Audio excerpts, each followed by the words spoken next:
The flashbulbs are blinding. Reporters swarm, demanding to know if his son's enrollment was bought with power. Trapped in scandal, the senator father makes his move. He'll transfer his only son to a normal high school. Meanwhile, at another school, a heavily tattooed transfer student listens as the principal explains their exclusive policy for elite offspring. And the principal shows a sinister interest in the senator's son. This normal school is anything but. The principal offers power but demands a price. Your image needs work. But the tattooed student isn't fazed. He fires back. And how, exactly, do you propose to change it? The question hangs in the air, a cold challenge. The scene cuts to a sleek, modern building, a fortress of power, and he's just been invited inside. The game has a new player. The classroom is a pressure cooker of suppressed chaos. The teacher barks orders, students slump like prisoners. Then a shift. We have a new student. Every head swivels to the boy in the white shirt and glasses. His expression is calm, eerily so. Introduce yourself. Dan Jianyu simply smiles, but a bead of sweat trickles down his temple, a tiny crack in a flawless facade. The storm is coming. The whispers start immediately. Is that him? The one who got in illegally? He's kind of cute, though. The teacher, intrigued, makes a power move. He seats the new guy right next to the student council president, Kwon Hyunmin. Hyunmin just adjusts his glasses, his expression frosty enough to chill the whole room. He knows this is a problem. The bell rings. Hyunwoo tries to break the ice with his new desk mate, but Hyunmin shuts him down cold. Talking to me won't do you any good. Awkward silence. Sensing blood in the water, classmates swarm him with questions. Is your dad that senator on TV? You moved from Weizong? He's polite but cornered. And the real sharks are about to arrive. Speak of the devil. Moon Junmin, the class bully, swaggers over with his crew. He leans in with a chilling smile. Why are you still here? I thought we agreed never to see each other again. Then he shoves him. This isn't a new acquaintance. Junmin is from his past, the kind he used to lock people in incinerators for fun. Want another trip to the incinerator? He snarls. The room holds its breath. Just as it's about to get physical, Hyunmin stands up. He steps between them, his voice calm but laced with steel. Excuse me, I was actually having a conversation with my desk mate. Would you mind continuing this discussion later? He's the student council president. The authority in his voice halts the bullies. Someone tries to warn Hyunwoo, but Hyunmin dismisses it. The tension crackles, but it's a different kind now. The dust from day one settles. On the second day, a slight thaw. Hyunmin notices Hyunwoo seems nervous, even hungry. He actually offers to take him to the store to buy some food. Other students are baffled. They're going together. The two walk side by side, an unspoken truce forming. However, this school's rules are far more complicated than a trip to the store. The convenience store reveals the first crack. Hyunwoo pulls out a wad of strange, foreign currency to pay. The cashier is confused. The rumor spreads like wildfire among the students. Did you see? What country's money was that? I've never seen it before. It's bizarre. A transfer student with mysterious foreign cash? The school's invisible network is already sniffing him out. Outside school, Hyunmin spills the truth to Hyunwoo. His voice is thick with despair. Before, it was just violence. Now, it's a system. Fraud, gambling, even the teachers are rotten, hungry for money and connections. Just as the weight of his words settles, a cold voice cuts in. It's Junmin, leaning in with a smirking menace. I heard you were thinking of reporting to the education office. Hyunmin's secret rebellion has been exposed. Junmin's real target is Hyunwoo. He pulls him aside, laying out the temptation. Check out these threads. Boss Taekyung got them for me. Over 5 million won. Join up, you can smoke in school. Hit the clubs, nobody touches you. He's recruiting for the ruling 7. But Hyunwoo just looks around at the smoking, the gambling. He scoffs. This is your power? I've never bowed my head to anyone. A clean, direct rejection. The rejection is a slap in the face. Junmin loses it. Arrogant trash like you, all brawn, no brains. I see it all the time. A fist flies towards Hyunwoo's face. But Hyunwoo barely flinches. He wipes his mouth, and a cold, calculating glint enters his eyes. You want to play a game with me? The gauntlet isn't just thrown, it's slammed on the table. The challenge is accepted. After school, the classroom becomes an arena. Junmin lounges at the desk, 5 chips in front of him, oozing confidence. He sneers. Let me remind you, you agreed to this. Hyunwoo nods. Okay, the punch game is on. And the rules? They're designed to break you. The rules drop like a hammer. Punch. 5 chips, 1 slap. Flip them all, you win. 1 chip is 10,000 won. Lose? You can double the bet to try again. But if you run out of money, they kindly offer you credit. A debt you can't escape. Junmin grins. Let's go big. Let's raise the stakes 100 times. 5 million won. The room gasps. He's not just trying to win. He's trying to own Hunwoo, soul and all. Faced with a bet that would cripple anyone, everyone expects Hunwoo to fold. He doesn't. He sits across from Junmin, his gaze unervingly calm, almost amused. He glances back at Hyunmin, who watches with deep concern, and quietly says, "Watch closely, Hyunmin. I'll prove you're wrong." Wrong about what? Wrong that this world runs only on power and money. This gamble is the first strike against the entire rotten system. The game is on. Moon Junmin, the class bully, isn't just gambling. He's playing with tricks and gadgets. He's secretly rigged the table with an electromagnetic device under the surface, designed to lock the chips in place. Dan Jianyu smashes his hand down on the first try, and not a single chip flips. The crowd gasps, thinking he's lost already. But Jianyu isn't fooled. He instantly knows something's off. The desk feels unnaturally thick, far from ordinary. Watching Jianyu fail, Junmin sneers and mocks him right to his face. He's not just playing a game. He's putting on a show of force. During class, he brutally beats a student who owes him money with a chair, making a cruel example for everyone else. The classroom is paralyzed by fear, the silence heavy with intimidation. But while Junmin is at his most arrogant, his guard down after punishing the other student, Jianyu makes his move. Everyone's attention is fixated on the beating, and that's when he acts. Slipping under the desk, he uses a borrowed coin to start unscrewing the bolts beneath the table. One bolt, then another, they come loose. The truth is laid bare. Beneath the desk is a thick metal plate welded in place, and on it, the electromagnetic device with its ominous red light. Jianyu looks at the rigged setup and smirks. So that's it. This was never about luck. It was a technological con from the very start. Jianyu stands back up at the table. Facing Junmin's arrogant provocation, he responds with chilling calm. He proposes a new wager. Multiply the current bet by 100. If he loses, he becomes Junmin's lifelong debtor. But if he wins, he gets to slap Junmin across the face. The entire room is stunned into silence, even Junmin himself. Junmin hesitates. The stakes are enormous, humiliating. He planned to win through his cheat, but this new condition makes his skin crawl. His fingers instinctively touch the remote in his pocket as a cold sweat breaks out. Could this kid have figured it out? But with everyone watching, his reputation as a bully is on the line. He can't back down now. Gritting his teeth, Junmin accepts the insane wager. He tells himself, even if you suspect something, I'll just deny it. What can you do without proof? The deciding moment, Jianyu takes a deep breath, raising his fist high. Every heart in the room skips a beat. Junmin smirks in triumph, his thumb secretly pressing the remote button to reactivate the magnetic lock. He's convinced victory is already his.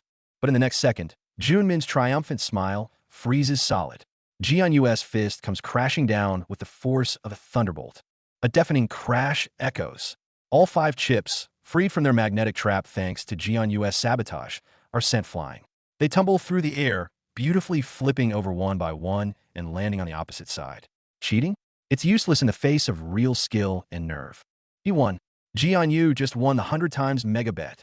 The classroom is dead silent for a split second, then erupts into chaos. The students were just extorted and beaten by Junmin C-Red. Rage erupts like a volcano. Jianyu rises slowly. He doesn't reach for the mountain of chips he just won. Instead, he walks straight towards Junmin, whose face is now ghostly pale. His voice is low, cold, but cuts through the noise like a knife. You didn't just cheat. You oppressed others with violence. From today, this class belongs to me. Exposed as a fraud and stripped of all his authority and money, Junmin instantly becomes public enemy number 1. The students he once tormented swarm him, finally returning the fists and insults he dealt out for so long. Everyone loves to kick a man when he's down, and the former class tyrant is now a pitiful wretch. But Dan Jianyu, the sole victor of this drama, doesn't join the joyous mob beating. He walks over to Kwon Hyun-min, the student council president who had been numb to the system's corruption until now. Do you regret not exposing him sooner? Jianyu asks. Forget that. The real chance for change starts right now. The next day, with the bruises and cuts from his own fights still visible on his face, Dan Jianyu walks into the classroom. But this time, there are no whispers, no mocking sneers. The room is so quiet you could hear a pin drop, filled only with looks of awe and fear. Jianyu stands before the class, his voice low but carrying a weight no one dares to challenge, and announces his first new rule. From today, all gambling is banned in this class. This ban is a bombshell dropped into stagnant water. sending shockwaves far and wide. Jianyu's next move is even bolder. He's going directly to Cha Yuri, one of the 7 helpers who handle cheating disputes for Takeover. He's taking his new ally, Hyun Min, to confront the system's enforcers head-on, challenging the very rule that the 7 helpers solve everything. Jianyu knows too many people's interests have been hurt. The real war has only just begun. That night, Jianyu doesn't choose to hide. He walks straight into the gymnasium, the very place where he had previously beaten one of their crew. The word is out. A whole squad of fighters, organized by those he's crossed, are waiting for him. They plan to take care of this problem for good, before the real boss, Taekyung, even gets involved. In a vast, empty gymnasium, Jianyu stands alone, his back to the door. Heavy footsteps echo as a crowd of figures moves to surround him. But there's not a trace of fear on Jianyu's face. Instead, a cold smile touches his lips. He turns to face the menacing circle of enemies and says calmly, "How convenient. I've prepared something interesting of my own." Meanwhile, in another corner of the school, Cha Yuri stares intently at her phone screen, a deep frown on her face. She has just sent a report to the real kingpin, Taekyung. The transfer student, Dan Jianyu, took down Moon Junmin with ease. His motives are anything but simple. She's waiting for a directive from the inscrutable heir of the massive chaebol. A few seconds later, the screen lights up. There's no text command, no voice instruction. Taekyung's only reply is a simple screenshot from the game Minecraft. It shows a crude, tiny wooden hut standing alone in the middle of a vast, cleared field. What does it mean? Is Jianyu, the flimsy hut, easily demolished? Or is the entire school the world Taekyung is clearing and building upon? No one can decipher the mind of this shadow ruler. But one thing is certain, Dan Jianyu is now officially on the radar of the apex predator. The game has just leveled up, but every move is being watched. Cha Yuri stares intently at her phone, her fingers cold. She's just reported to the true king, Taekyung, about the transfer student's shocking feat of dismantling Moon Junmin in a single day. Her question on screen carries unease. This guy, his reasons for transferring are anything but simple. The reply arrives. No words, just a lone screenshot from Minecraft. A world of pixelated blocks, eerily quiet. Cha Yuri's heart plummets. This silent response is more terrifying than any threat. It means that apex predator Taekyung has taken notice of the lone wolf in his territory. The game board has just expanded. The scene shifts abruptly, danger seeping from the school into the home. Dan Gunwoo's father, the scandal-plagued politician John Hyok-chan, stares at a document handed to him by a visitor, his world crumbling. It's not official paperwork. It's a proposal for him to voluntarily relinquish custody of his son. The proposer, John Do-sik. John Do-sik, you damn persistent vermin. John Hyok-chan's roar shatters the calm of the living room. He tears the document to shreds in a furious rage, paper snowing down around him. Humiliation, fury, and a sliver of primal fear. Because that name drags up the memory he most wants to forget. Gunwoo's enigmatic mother, Juha. The visitor, the enigmatic black, delivers the coup de grace with chilling calm. MS. Juha claimed before her death that she earned 10 billion won. 10 billion. Hyok-chan scoffs internally, convinced it's another of that liar's tales. But he fails to see that this lie has become a venomous serpent, silently coiling around his son's neck. At the eye of the storm, Gunwoo finally learns of the 10 billion won inheritance rumor. His first reaction isn't elation, but a bone-deep chill. So John Do-sik, that viper, is after this fortune, planning to swallow it whole by controlling him. Rage explodes in his chest, sending him rushing back to his mother's old, dilapidated, and ice-cold apartment. He tears the place apart, searching every nook and cranny. Sweat soaks his shirt, dust cakes his face. But nothing. No bank books, no keys, no clues to a 10 billion won fortune. Only the faintest trace of his mother's scent in a suffocating room full of despair. Hope, like a spent match, sputters and dies. Yet, fate offers an unexpected turn at the funeral home. There, he meets a girl whose eyes burn with the same hatred, his half-sister. My mother was also killed by him. A single sentence is enough to make two shattered souls resonate instantly. No inheritance. Then they'll join forces and make John Do-sik pay in blood. Cornered, the genius mind begins to spin wildly. If there's no real inheritance, then we'll make one. A fake diamond inheritance worth 10 billion. An irresistible, supercharged bait. Meanwhile, his sister delivers crucial intel. John Do-sik has a fatal weakness. He's a long-term addict of an illegal high-stakes casino called the Boiler Room, drowning in debt. A hunting net for the viper is quietly woven in the dark. But before Gunwoo can catch his breath, the school's shadow descends again. His no-gambling edict merely pushed the games deeper underground. A mobile game called Slime Race is silently draining students' wallets and souls. A new hunter emerges. Class leader Choi Yong-ho, secretly rigging the race results, amassing a fortune. He sets his sights on the rising star, Gunwoo, intentionally leaking insider info to set up a seemingly sure-win bet. His goal isn't just money. It's to make this rule-breaking transfer student lose everything, including his dignity, in front of everyone. Another meticulously designed trap yawns open. Conflict explodes the next second. The head teacher's fist, carrying the foul wind of authority, smashes into Gunwoo, who stands his ground. Beatings, insults, an attempt to crush him with violence. All the students are terrified, believing the transfer student's story will end with a scream and a pool of blood. Yet, Gunwoo wipes the blood from his mouth, staggers, and straightens up again. His eyes hold no fear, only a wildfire. In the dead silent classroom, he declares to everyone, shattering their perceptions, "I'll make one final bet with this school. The stakes. Within 1 year, I will completely change this rotten school. I bet everything I have." His words hang in the air, met with stunned silence. This is no longer a student's rebellion. It's a declaration of war, a suicidal gamble against the entire twisted system. Dan Gunwoo's war has just escalated to a whole new level. A mysterious inheritance churns beneath the surface at home. A power siege tightens its grip at school. Gunwoo walks a tightrope over twin abysses. On one side, he must lure the bloodthirsty gambler John Dusik with fake diamonds. On the other, he must fight Choi Yong-ho and the colossal entity named Taejeon behind him in the school's muddy arena. A true genius doesn't choose his battlegrounds. He creates them. From the dust of a dilapidated apartment to the blood on the classroom floor, from the staggering lie of 10 billion to the madman's 1-year bet. Every step Dan Gunwoo takes is a dance on the knife's edge. But what he doesn't know is that from a higher dimension, the young emperor Taejeon, who only replies with game screenshots, is watching with keen interest. Fukan ing the fire and blood he has ignited, ready to consume everything. The real show has only just begun. A fist smashes into Gunwoo's face. The dean of students is absolutely livid. Everyone thinks this new student is finished. But look at Gunwoo's eyes. That's not surrender. With a bloody face, he doesn't retreat an inch. What is he planning? He spits blood and stares down the hypocritical dean. Punishment? Forget it. He's going for something much bigger. Just when everyone expects him to break, Gunwoo straightens up. His gaze is sharper than any blade.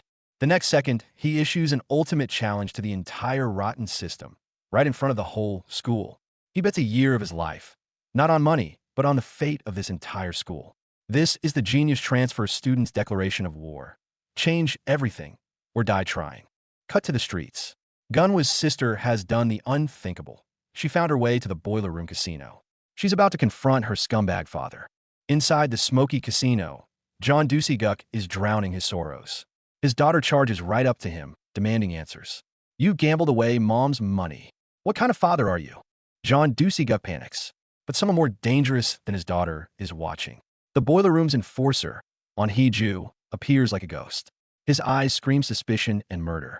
How did a little girl find this secret VIP casino? John Dusik drags his daughter away, thinking he's safe. Dead wrong. On Hee-ju's interest is officially piqued. Later, the desperate father reveals the real prize. A rumor in the casino about their dead mother leaving behind a fortune in diamonds, worth 100 billion won. On the coastal road, the sister relays the bombshell to Gunwoo. The Boiler Room is no ordinary casino. Its clients are VIPs, prosecutors, police brass. Normal methods are useless. Gunwoo's mind is racing. To take down two vipers like John Dusik and On Hee-ju, he needs to enter their den. He knows just the man for the job. Black, the mysterious ex-casino prodigy. In a back alley cafe, Gunwoo finds Black, dressed in a loud suit, lazily eating cake. He radiates a dangerous, effortless confidence. Gunwoo cuts to the chase. "I need to get into the Boiler Room." Black puts down his fork, grinning like a fox. He warns, "On Hee-ju, he's the bastard son of a Yakuza boss. To him, people are the ultimate stake." But Black's help comes at a price. His condition is bizarre. For 1 month, you cannot eat any cake. What kind of rule is that? Gunwoo has no choice. Deal. 1 week later, thanks to Black's recommendation, Gunwoo stands before the Boiler Room's heavy, silent door, disguised as a rich playboy. Beyond it lies Korea's dirtiest arena of vice. His most dangerous gamble is about to begin. Back at school, the wager is made, the storm unleashed. Gunwoo's public bombshell has the entire school buzzing. The old guard, the Seven's pawns, are already whispering in the shadows. In the boys' restroom, former class leader scheme. A mere transfer student thinks he can tear down our order? Ridiculous. They plot to crush Gunwoo's class with an unbeatable mobile game scheme. One guy suggests easy money, scamming newbies like before. Another snaps back. Remember Min Junmin and Choi Chongun? The transfer student wiped them out. A giant nicknamed Buddha steps forward. A real man fights fair and square. Can dirty money buy real victory? His fists, everyone knows, are not for show. But a cynical voice scoffs. In this world, money makes the rules. Winners write the history. If we can't do it ourselves, we find a proxy to fight that transfer student. A scent of conspiracy fills the halls. Meanwhile, Gunwoo has his own trouble. Summoned to the dean's office, he faces a man whose friendly smile is a mask for a lethal agenda, probing the true background of this troublesome new variable. The dean sheds his mask. He grabs Gunwoo's collar, spitting venom. You think you're someone? The one cleansing this garbage and running this school is Takeover of the Sun's Man Group. How dare you meddle? A ruthless punch follows. Gunwoo hits the floor hard. The dean looms over him, delivering his adult lesson. Mind your own business. Go manage your pathetic class. That's the real rule here. Gunwoo smiles, blood in his teeth. He finally understands the school's rotten core. Teachers can beat students because everyone's numb. He staggers to his feet, fire blazing in his eyes. As the dean raises his hand again, Gunwoo does the unthinkable. He doesn't beg or run. Instead, he hurls a bomb of a wager at the entire corrupt system, a challenge that will change everything. Right here, right now, the gears of destiny shift to his command. The casino's neon purples flicker. On Hee-ju stands alone, processing. His question was a trap. How did she find this place? Is someone else watching? Paranoia is a predator's instinct. On a parallel track, Black makes his move. Disguised as a patron, he guides Gunwoo toward the forbidden door. His grin is sharp.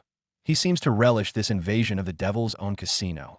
In the stairwell, John Doosiguk pulls his daughter aside, trying to smooth things over. Let's just talk somewhere quiet. But he's sweating, his eyes darting. The lies are written all over his panicked face. His daughter eyes him coldly. Only one question burns in her mind now, the key to all the chaos. Mother, what did you really leave behind? Does the legendary diamond fortune even exist? The world of power and money ends Chapter 6. An idea takes root in someone's mind. A storm is brewing. A chance encounter on the street with the last person she wanted to see. A daughter confronts her gambling-addicted father. Old wounds tear open in an instant. The argument boils over. You haven't been around. The father lights his cigarette, awash in anxiety and helplessness. His daughter's statement, I didn't come here to fight, is already drowned by a torrent of rage and years of disappointment. She meant one thing, but her emotions have broken the dam. A clue surfaces. The name of Senator Dan Jianyu appears, clearly paying attention to someone in the shadows. Meanwhile, the conspiracy has already knocked on the door. That bastard John Doosiguk dares to use the law as a weapon, trying to take away someone's son. A war over bloodline has begun in the shadows. A sudden phone call is a bomb that detonates the facade of calm. Rage and roaring on one end, shock and disbelief on the other.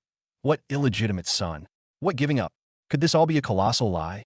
The father rages, the stepmother soothes, but their words hide venom more potent. 10 trillion in inheritance will be ours? The young daughter is sucked into the eye of this financial storm, tears streaming. Her confusion was never about the money, but the fact that any semblance of family warmth behind this cold calculation has long vanished. The truth is even more shocking. Not cash, but diamonds. A whole handful of diamonds hidden away by their mother, Juha. Glittering gems worth billions become the object of everyone's greed and the source of all danger. The conspirators bare their fangs. They know for sure the diamonds are hidden in Juha's apartment. And her son, the bastard Dan Jianyu, is the obstacle they must eliminate first. We must find everything before him. The words are laced with a cold, murderous intent. The daughter leaves with finality, leaving her father shouting on the street. No respect for her own father, he fumes. But he's forgotten. Respect is earned with love and responsibility. 10 billion or 100 billion, nothing can mend a heart wounded time and again. She walks into the night, her back solitary and resolute. Rage burns in her chest, forming her most venomous oath. I don't need them. Those diamonds stained with blood and tears.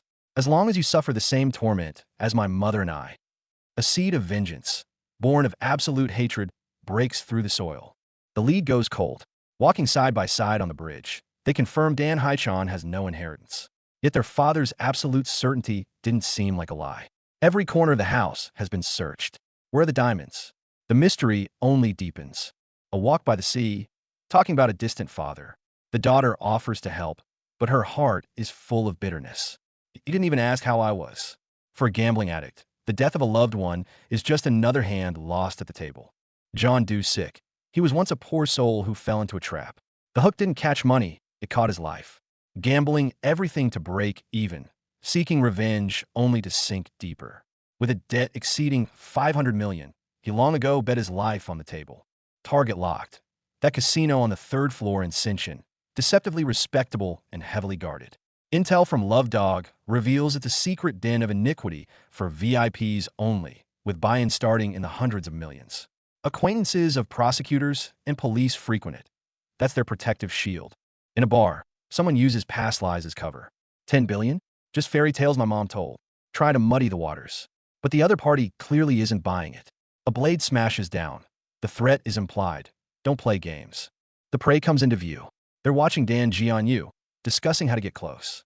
He needs to bring enough money to get there. Meanwhile, in the shadows, another hunt is also preparing to begin. Boiler House director Yom Huiju makes his entrance. Axe in hand, a cruel smile on his face, he announces the 500 million debt. But the gambler John Doe downs his beer heartily, looking relaxed. He'll come with the money for sure, because he's got his own grudge building. He's betting on the power of hatred. An enemy appears. This guy ruined his plans at the construction site. Now the enemy has delivered himself, and he just wants to end it with one hand. The axe comes down, malice fills the air. It's time to settle this score. A ticket to hell requires a referral. Make sure no one knows he's your nephew. The inside deal is made in a restaurant. The cardholder walks toward the neon-lit forbidden door, met by cold guards and strict scrutiny. No outsiders allowed. The rules are merciless. No membership card. All the cash in the world is useless. Inside, the talk is even harsher. If Dan Jianyu dares come for revenge, they'll take all his money and crush him completely. Even if he's a pro, he won't last half an hour here. An old acquaintance, a tense reunion. Long time no see. Under the simple greeting, undercurrents swirl. The black-haired man holds a thick stack of bills, but his gaze is eerily calm. I really want to start a game soon. He's already impatient. In a cafe, Jianyu finds the key person, Black. He cautiously asks about Boiler House. Black eats his cake, casual on the surface, but alert underneath. I heard you have wide connections? The eye of the storm is about to form. Black teases Jianyu, half-jokingly, probing his intentions. Want to cause trouble again? Jianyu laughs it off.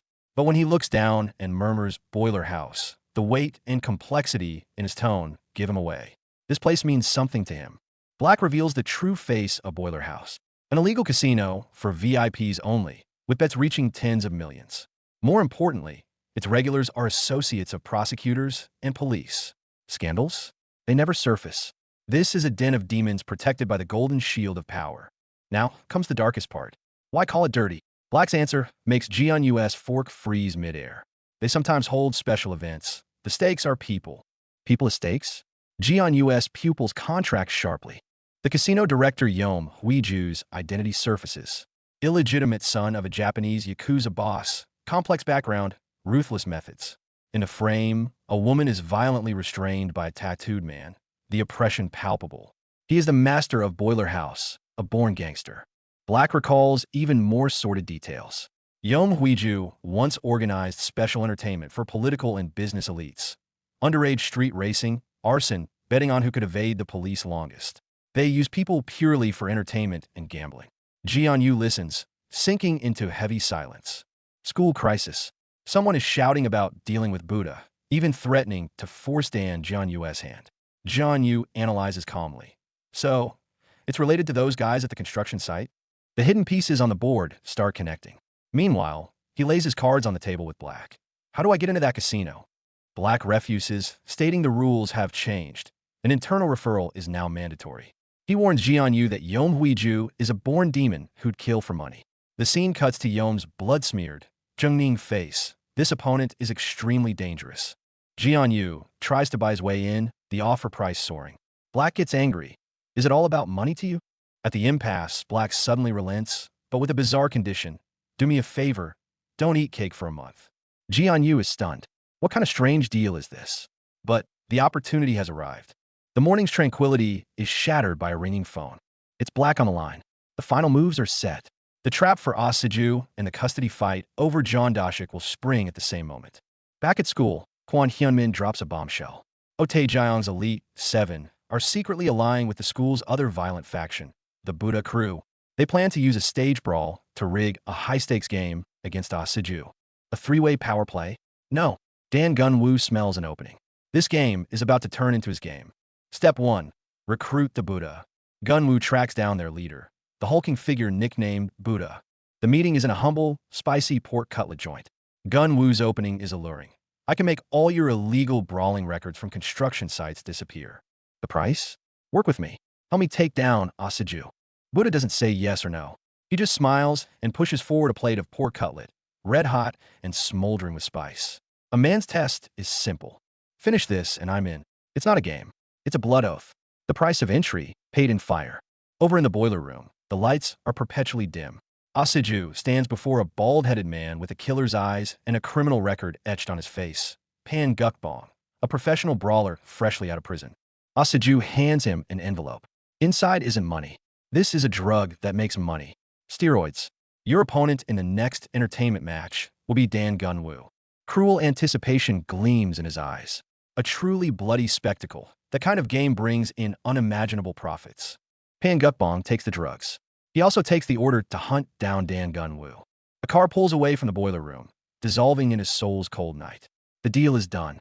Two conspiracies, one in the light, one in the dark, are racing toward their climax. One aims to tear Gun-woo apart with fists and drugs, the other to crush Ah Se-ju with lies and raw force.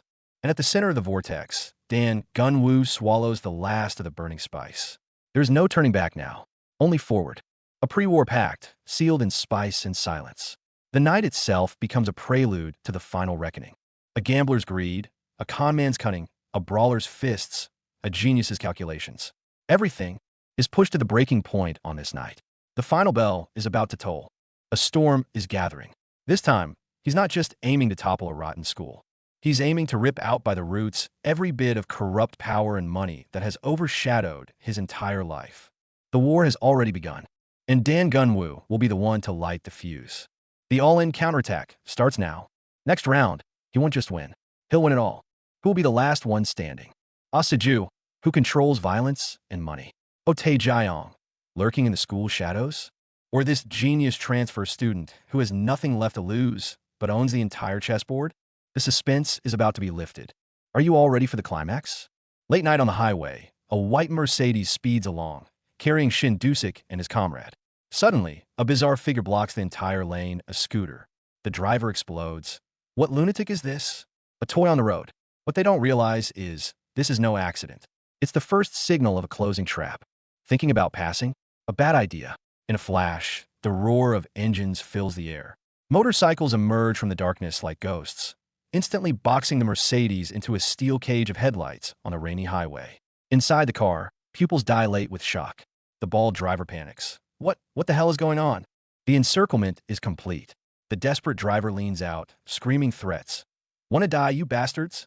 But before his words even land, thump, a boot slams down on the hood of his precious car. The red-haired motorcyclist stands above them, her gaze murderous. Inside the car, Dusik's silver-haired companion stays eerily calm. Don't force it. Let's watch first. Too late. The redhead stomps on the taillight, her furious accusation piercing the night. Scum in this car? Will you try to use me as a pawn against Pak Juan? That's psycho. The situation is a powder keg, ready to blow. Thunk, thunk, thunk goes the roof. Silver hair explodes. Are you insane? My car. His outrage only earns more contempt. The redhead snarls from above, pointing. Now. Get out of the car this instant. Trash. The situation is past the point of no return. The path to a peaceful solution is gone. The ultimatum is delivered. The redhead burns with fury, her thugs poised like wolves. Trapped in their luxury car, Dusik and his friend finally understand. This isn't a road rage incident. It's a calculated reprisal. They've messed with the wrong people. The standoff grinds on. Silverhair's blood pressure is through the roof, tempted to just ram his way out. But the redhead is relentless, convinced the car's occupants are masterminds.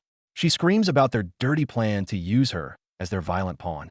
The driver panics, turning, "Boss, ahead of us." The redhead has zero patience for whispers. Her last shred of restraint snaps. "Get the hell out," she roars. A gloved hand violently yanks the car door open.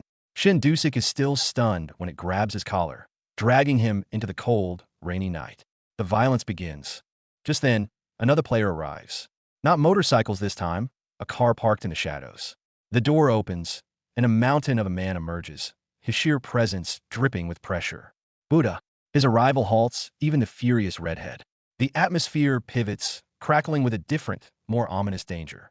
Under the cover of darkness, the red-haired woman and her thugs sent by Yaoiju have surrounded Dan Gunwoo's car. They think they're the hunters, but little do they know, they've stepped right into Gunwoo's trap. Opening the car door is about to start the show. Inside the car, Yaoju's white-haired henchman is eerily calm. Watching the chaos outside, a cold smirk plays on his lips. What he truly cares about isn't their fists, but a single scratch on this luxury car. That's the real leverage for a shakedown. He lays out straight. Want to fight? Fine. But damage this billion-1 car, and not just you, but your parents and your whole Buddha gang will become our debt slaves for life. The adult world's rules? Money can crush you into dust without firing a shot. Enraged by this talk of rules, the red-haired woman acts. She brute forces the white-haired man out of the car, but she fails to notice the motorcycle that has silently stopped in the shadows far away.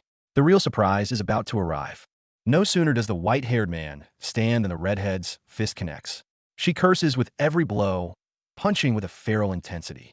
But as her focus narrows on her target, a lethal threat creeps up from behind her. From a distance, two onlookers recognize the new arrival, Buddha, a legendary school-tier fighter who once laid waste to an entire campus by himself. Isn't he supposed to be an Inshan? What's he doing here? Then, in a flash, while the redhead is mid-assault, Yaoju's other underling, a silver-haired man, lunges from the side. A treacherous dagger aims straight for her back. The tide of the fight turns in an instant. Buddha steps forward. His towering frame shields the wounded redhead, radiating immense pressure. She grits her teeth through the pain, demanding to know why he's interfering. Buddha simply states, "I don't fight for free." Implication: this whole conflict is a pre-planned transaction. A hint of madness flickers in Buddha's smile as he spouts insane talk about chopping off limbs for circus profit. The redhead has had enough. A fierce flying kick slams into Buddha. The fight escalates to a new level. The searing pain triggers a flood of bloody memories for Buddha. A childhood abandoned by a drug-addicted mother, then used as a tool for extortion and murder by a Yakuza father. His violence is rooted in the deepest despair. Past wounds instantly morph into raging fury. Buddha retaliates with a devastating blow, slamming his opponent back. "Your childish games," he sneers, "are far too naive for me." Buddha's assault is a storm of violence. His raw power is terrifying, and his strikes are lethal and precise.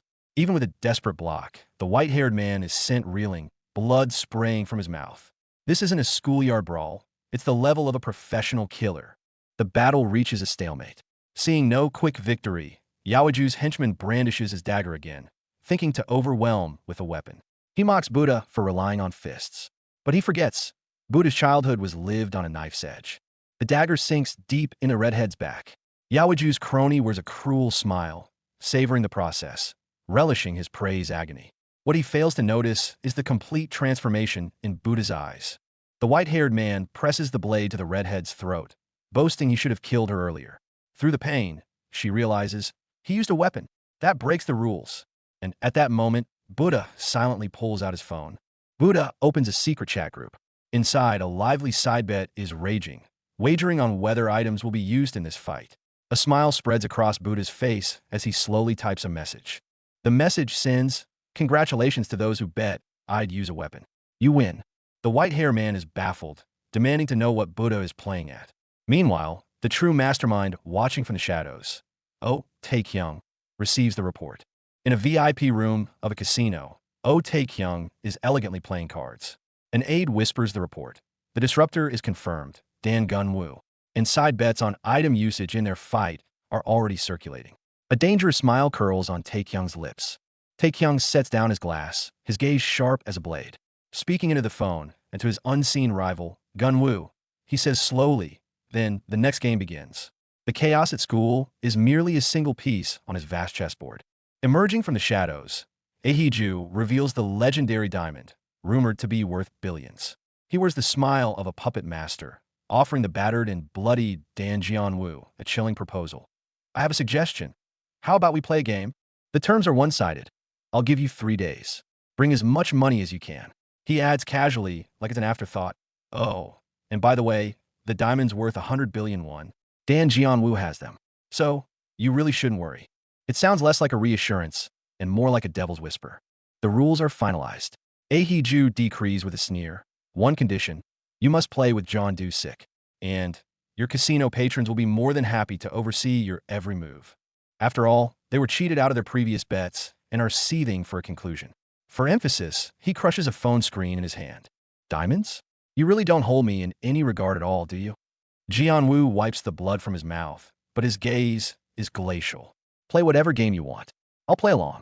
But mark my words, soon, I'll be coming for your heads. All of you, wait for me in fear. Meanwhile, on another front of vengeance, Jianwu and his man make a swift retreat. Director, wait for me. His subordinate screams in panic. Elsewhere, on a winding mountain road, 2 boys on a motorcycle are fleeing for their lives. One of them is Park Ju-chan, the formidable Buddha, Jianwu's former adversary. Under the neon lights of the city, John Do-sik stands alone in the middle of the road like a lost soul. Gazing up at the leopard emblem on a towering building, he shivers. Dididucto. Has that lunatic finally decided to make his move? He feels the oppressive weight of something massive approaching from the darkness. The next moment, the devil descends. Ahiju falls upon John Do-sik and his men with a heavy weapon, unleashing pure chaos. Boss, control yourself. There are people everywhere. You can't do this, his subordinate wails. But the white-haired demon is far beyond reason, lost in a whirlwind of rage. On a rooftop, Ahiju presses an axe to John Do-sik's head. Spittle flies as he roars, the diamonds. The 100 billion won diamonds are with Dan Jianyu. Is this all true? His mind races. If Jianyu knew about the diamonds from the start, I would have figured him out immediately. It makes no sense. To extract the truth, Ahiju shoves one of Do-sik's men into water, a knife at his throat. Tell me the truth. Does he have the diamonds? Lie to me, and I'll cut your nose off. The terrified man can only stutter in a blind panic. I really don't know. I seriously don't know. I was contacted by Oh Taejong from World High, the son of the Sunmin Group's chairman, Ahiju states coldly. Then his tone drops even colder. That little brat. He told you about the diamonds? What is he planning? Word comes quickly. That madwoman, Jianwu's mother, actually managed to snatch something crucial right from under their noses. Ahiju touches the bandage on his face, his expression contorted. That crazy woman. She was clearly out of her mind to pull a stunt like that. To rob us. Atop the city, Ahiju's eyes are calculating. If the diamonds are real, I can't use the prepared venue. I need to orchestrate this somewhere Dan Jianyu would never suspect. He turns to a terrified John Do-sik, a demonic smile spreading. Mr. John, I think we'll need your daughter to participate in the game too. I must ensure your eternal silence. Finally, Ahiju issues his ultimate command. Call Dan Jianyu. Tell him, the challenge is accepted. We'll settle the details here. He lets out a maniacal laugh directed at his 3 subordinates, then declares into the phone, the game won't be 2 versus 2. It will be teams of 3. Back at school, Jianyu is on a call with a mysterious contact. It's a shame, he muses nonchalantly. If you had faced me instead of Chai Yang-ho, it might have been more interesting. Still, your call to Buddha did help a bit. Hurricane, thanks. I'll properly thank you later. The voice on the other end sees through him. Looks like you're not exactly lying about what's happening. Jianyu glances at a pair of broken glasses on the table. I didn't know your name, so I couldn't warn you. If you told me who you were from the start, maybe we could have found a way out of this. He winces. Have you ever fought a Buddha gone berserk? No. I'd rather get hit by a truck and then run over again. Jianyu's expression hardens instantly. He stops walking, his voice echoing down the empty hallway. What did you say? Buddha came to me to join forces and turn this entire school upside down? A glint in his eye, a mad plan takes sharp, definitive shape in his mind for the very first time. The core of his plan is Slime Race, an on-campus gambling game. The 158th match is about to begin on screen. Dan Jianyu looks at his account balance. Over 13.5 million won. A cold smile touches his lips. Since we've come this far, then there's no turning back. Let's play it through to the end. Across the gambling table, an opponent tries to intimidate him with threats of freezing funds. He's bluffing, Jianyu thinks, analyzing coldly. The gap between our funds keeps widening. He can't cash out quickly, so he's resorting to scare tactics. He smirks inwardly. Too bad for him. All I need is to sit out a round or two to shatter him completely. The classroom descends into madness. Everyone is betting based on Master Yangho's predictions, riding waves of ecstasy and despair. One student pulls his hair, screaming, "I bet 2 million. My whole life is riding on this. If I lose, I'll drown myself in the Han River." Greed and desperation spread through the room like a virus. We won. Again, as the screen confirms another correct prediction, the classroom erupts in a roar of triumph. Someone holds his phone aloft, ecstatic. Ha ha! If I win this, I'll have 12 million. Master Yangho's predictions are our salvation. Faster, faster. Unbeknownst to them, their savior watches the chaos unfold with a cold, detached gaze. Soon, the 8th and final round is set to begin, but a strange unease begins to creep in. I submitted a withdrawal request, but there's no response. Wait, the site rules say cash out happens within 3 minutes. Why do I suddenly feel so uneasy? The seeds of withdrawal delay that Jianyu has sown begin to sprout in this fertile soil of madness. Data flashes on screens. Chai Yangho correctly guessed all 3 matches, racking up 9.6 billion won, his total balance reaching 11.3 billion. Everyone is stunned to silence. He's making this much from gambling? This is insane. But Jianyu knows the harsher truth. Yangho is just a front, a puppet blindly placing bets. The true game master is beginning to pull the strings shut. Suddenly, a notification of an 18 billion won loss slams into Chai Yangho like a sledgehammer. His eyes widen in horror, sweat drenching him. It's over. I just lost 1.8 billion. The addiction to winning, the illusion of money as mere numbers, it all shatters. I should have stopped at 3 billion. Why? Why didn't I stop? A greater terror arrives. His attempt to cash out his massive winnings gets flagged. The site places him on a blacklist. Withdrawal impossible. Panic completely swallows him. Wait, what's going on? Dan Jianyu, that guy. He said he played to the very end. What exactly is he planning? The cold notification on his phone screen becomes the final straw, crushing his reason. The floodgates of accusation burst open. Did you conspire with the site to pocket our money? The atmosphere plummets. Wasn't it you who kept pushing us to join? Now you want to ditch us all. And the ultimate question, where did you get those precise match results? Chai Yangho finds himself the scapegoat, consumed by the flames of betrayal from this fragile alliance of greed. Shut up, this is all your fault. Chai Yangho completely loses it, screaming at his accuser. We could have made money quietly if you hadn't blabbed to everyone. Because of you, I placed bets like an idiot. You damn fool. The response, however, is a dangerously calm question. What did you just call me? The powder keg has been ignited. Amid the chaos, Jianyu's planted agent calmly operates his phone. Oh, excellent. The money has been transferred. In another classroom, someone receives a fraudulent cash-out successful SMS. A desperate voice cuts through the noise. We have to transfer our money out before the site freezes everything. If we fail, we're finished. The text on screen looks perfect, almost real. Customer Service Center. Your 10,499,999 KRW has been transferred. But a detail gives it away. The center's name is also Customer Service Center? That's highly suspicious. Yet, the thirst for money overrides logic. We could risk it and try one more time, someone says, trembling. Jianyu's trap slowly lures them deeper into the abyss. Jianyu puts away his phone with a faint smile. After the match, many will rush to cash out, and the site might just decline to pay such large amounts. He watches the crowd frantically tapping their phones, a timer counting down in his mind. How many will manage to cash out in time? The answer, in his plan, is a resounding 0. Amid the panic and finger-pointing, only a few remain lucid.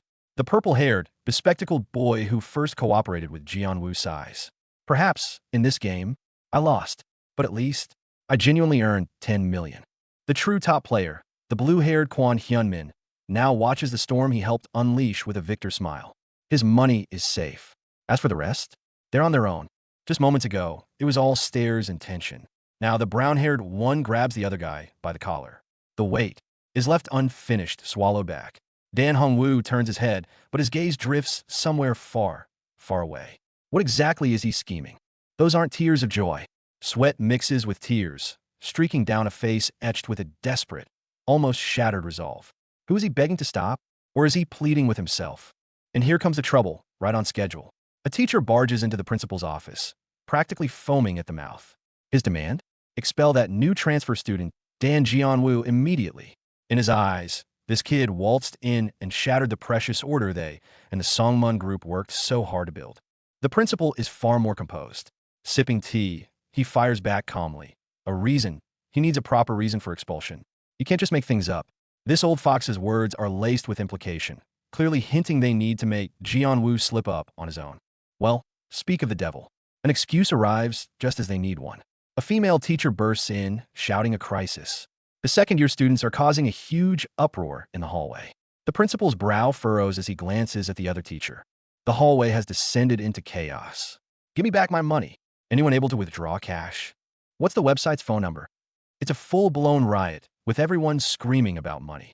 They all bet on that same shady online gaming site, and now they can't get their cash out. This is the bomb Dan Jianyu and that student from class 2 to 5 set off. Teachers trying to restore order? Not a chance. A red-haired teacher barks at students to get back to class, but the students' eyes are gleaming with desperation. One student is losing his mind. That money was 3 months of tuition. No money, why bother with school? The word gets back to the principal's office, and the teachers are stunned. Apparently, Jianyu and that other kid from class 2 to 5 had an online match. Someone rigged the results, and it drew a stampede of students placing bets. Now the site has ghosted them. No payouts. Every student is furious. Is this Jianyu's promise to reform the school in a year in action? The first spark of his fire? The principal drops the act. His expression turns severe, eyes radiating undeniable pressure. He gives the order. Justice has long arms. Go fetch Takeover for me. He knows whoever can both create this mess and potentially clean it up is no ordinary player. Outside, 2 cheated students are still pointing fingers. One is bawling, asking the other why he said he could withdraw the money.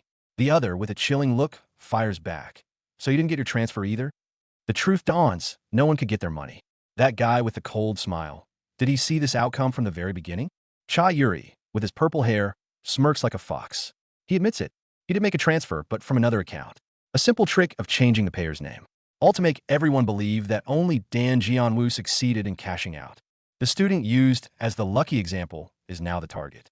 Jianyu walks up to him, leans down, wearing a dangerously calm smile, and drops the killing question. Did you know, from the very start, that this would be the outcome? He tried to play a game, not realizing he was a pawn all along. Jianyu declares it over. No need for explanations. Down the hall, someone sneers a warning. Choi Young-ho, you've dug your own grave. Inside the classroom, every student's eyes are burning into the traitor's back. If he had just kept his head down, he wouldn't have drawn this mob. Jianyu starts his lesson for the day. The subject? Human nature. Even if I won a ton of money, I still wouldn't win. Why? Because if you broadcast your win to everyone, threatening the interests of the majority, they'll abandon you without a second thought. Remember this. When blinded by greed, you will inevitably fall into my trap. He sits there, calm as a prophet. If too many people win, of course the site freezes all the funds. The game is illegal anyway. The owner can run off with the money and no one will care. So he knew it was a scam all along. That's why he placed that huge 10 million won bet, just to lull me into a false sense of security. Choi Young-ho thinks he has everything under control, gloating about how he'll toy with that traitor Jianyu. Meanwhile, Jianyu's inner voice is mocking him. You fool. Let you think you were the only one scheming? Let you think I revealed your plan? From the start, Park Eun-ho, Buddha, they weren't there to betray me. They were always helping me. Bam. The whole situation explodes. The student who lost everything is gone completely mad. He charges forward, screaming at the red-haired Chaebol who's pulling the strings. So what are you going to do now? Admit defeat and say it was a good game? I got a whole truckload of questions for you. Chaebol grabs him by the collar in return. Why should I admit defeat? It's that damn site that froze my money. I'm the one who won. You dare talk back to me? In a flash, a slap land hard. From the very start, this game wasn't fair, you bastard. While violence escalates in one place, secret plans move forward elsewhere. Someone is on the phone, horrified. Everyone's saying only Dan Jianyu got paid. Did you guys really transfer money to Dan Jianyu? The co-conspirator in the office scoffs. Are you kidding me? Weren't you the one who said not to pay out to anyone? The real masterminds behind the scenes emerge. 2 men in a private office. We're certain. We haven't paid a single one to anyone. We just wait and make sure no one gets paid. Even if the site gets shut down, who cares? Change the name, the skin, and it'll be back. To them, users are just currency. They turn their backs, laughing arrogantly over their setup. Ice-cold eyes watch from the shadows. The problem is entirely these kids. Choi Young-ho dragged in too many people. He's running the numbers with precision. The slightest mistake will raise doubts about the school's gambling system. So I absolutely cannot pay them. But he hasn't given up on his pawn. He lost his money, but he's still usable. Cut to a man standing before an apartment door marked 225, a triumphant smile on his face as he checks his phone. A cold voiceover states, he's buried in debt now. To survive, he'll have to do exactly as I say. The scene shifts inside a classroom, where that student, Choi Young-ho, is being shoved around in agony. First, I'll use him to win this round. And then, the accuser is boiling with rage. Who said the game was unfair? But the one being accused, Jianyu, simply offers an infuriatingly knowing smile in return. How amusing. The chapter ends, frozen on that moment of absolute control. The perspective suddenly shifts outside the school to a cold, high-tech underground space.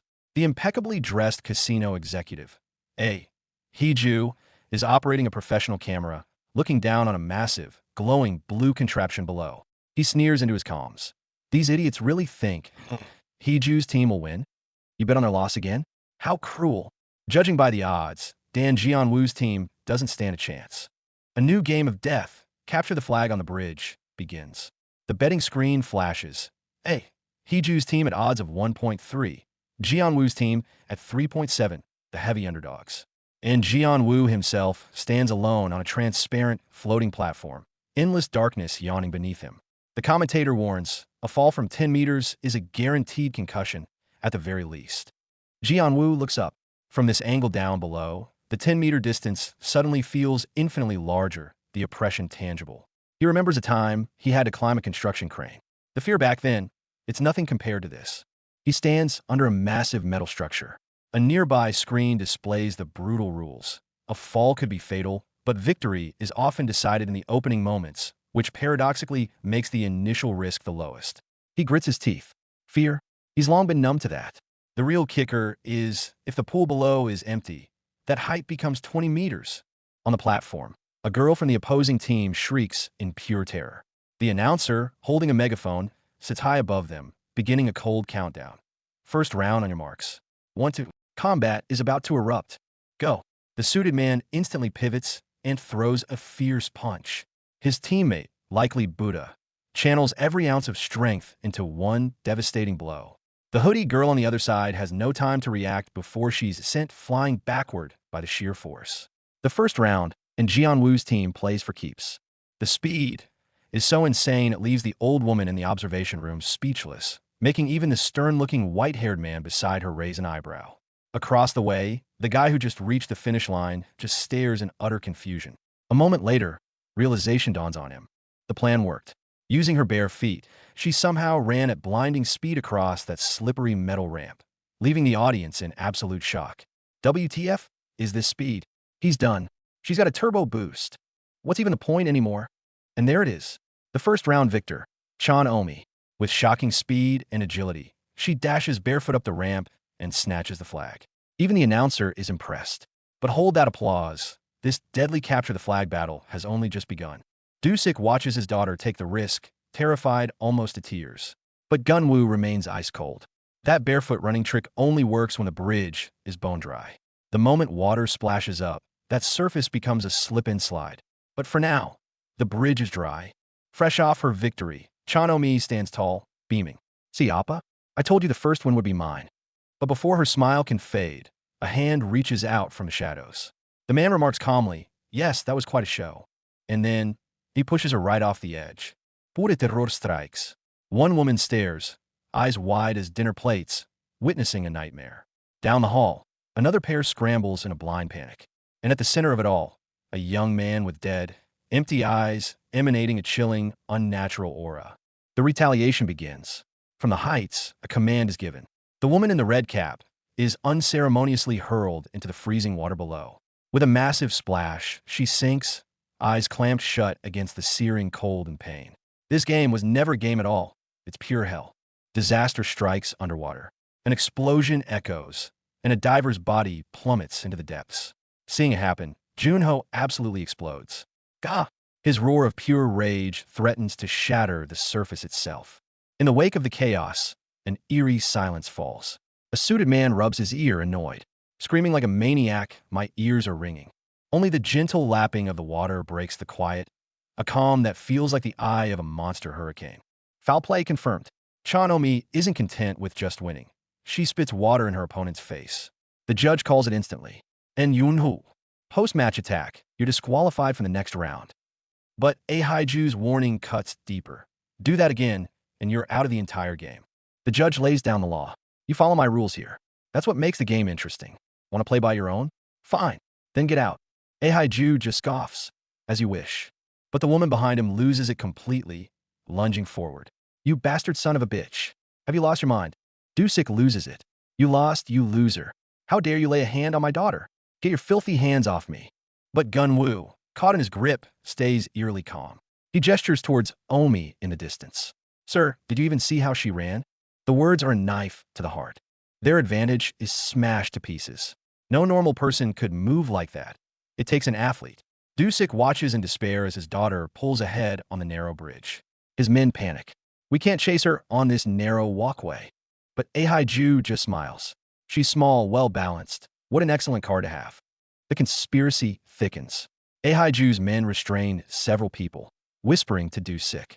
The problem isn't Gunwoo or Buddha. It's your daughter. She's their ace. Another voice from above chimes in. An excellent assessment, Mr. Dusik. It's only round one. We must bind them hand and foot while we still can. Ahaiju turns up the pressure. Worry about something else now. If you lose, you and your daughter are both going to hell. Dusik can only nod in agony. I know. Meanwhile, a merciless order is given from the control booth. Team Dan Gunwoo, before the next round begins, you must lower the water level. Water level, 9 meters. Gunwoo watches the opponents embracing in the distance, his mind racing. His original plan was to drop it by 10 centimeters at a time, but suddenly, he changes his mind. Just 1 meter. A dangerous smirk plays on his lips. This single decision is about to plunge everyone into deeper madness. Gunwoo's gaze could freeze hell itself. For the next round, I'll end it in one go. He looks straight ahead, declaring war on everyone. I'm going to smash them to dust. On one side, Dan Gunwoo versus Shin Dusik. On the other, Ji Socheol versus Aiju. The real showdown is about to begin. She fell from that height and just popped back up like nothing happened. Buddha can't help but praise her. Well done. So you're our real ace. Turns out, Omi ran track in middle school, and her short stature makes that narrow bridge easier to handle. Sure, her legs are soaked now, but their secret weapon is officially revealed. Gunwoo won't stop fussing. If you fall, don't straighten up. Protect your head. If your vision blurs, tell me immediately. Omi's had enough. Stop it, Appa.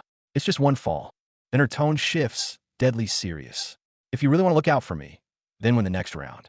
The pressure is immense, but a faint smile touches Gunwoo's lips.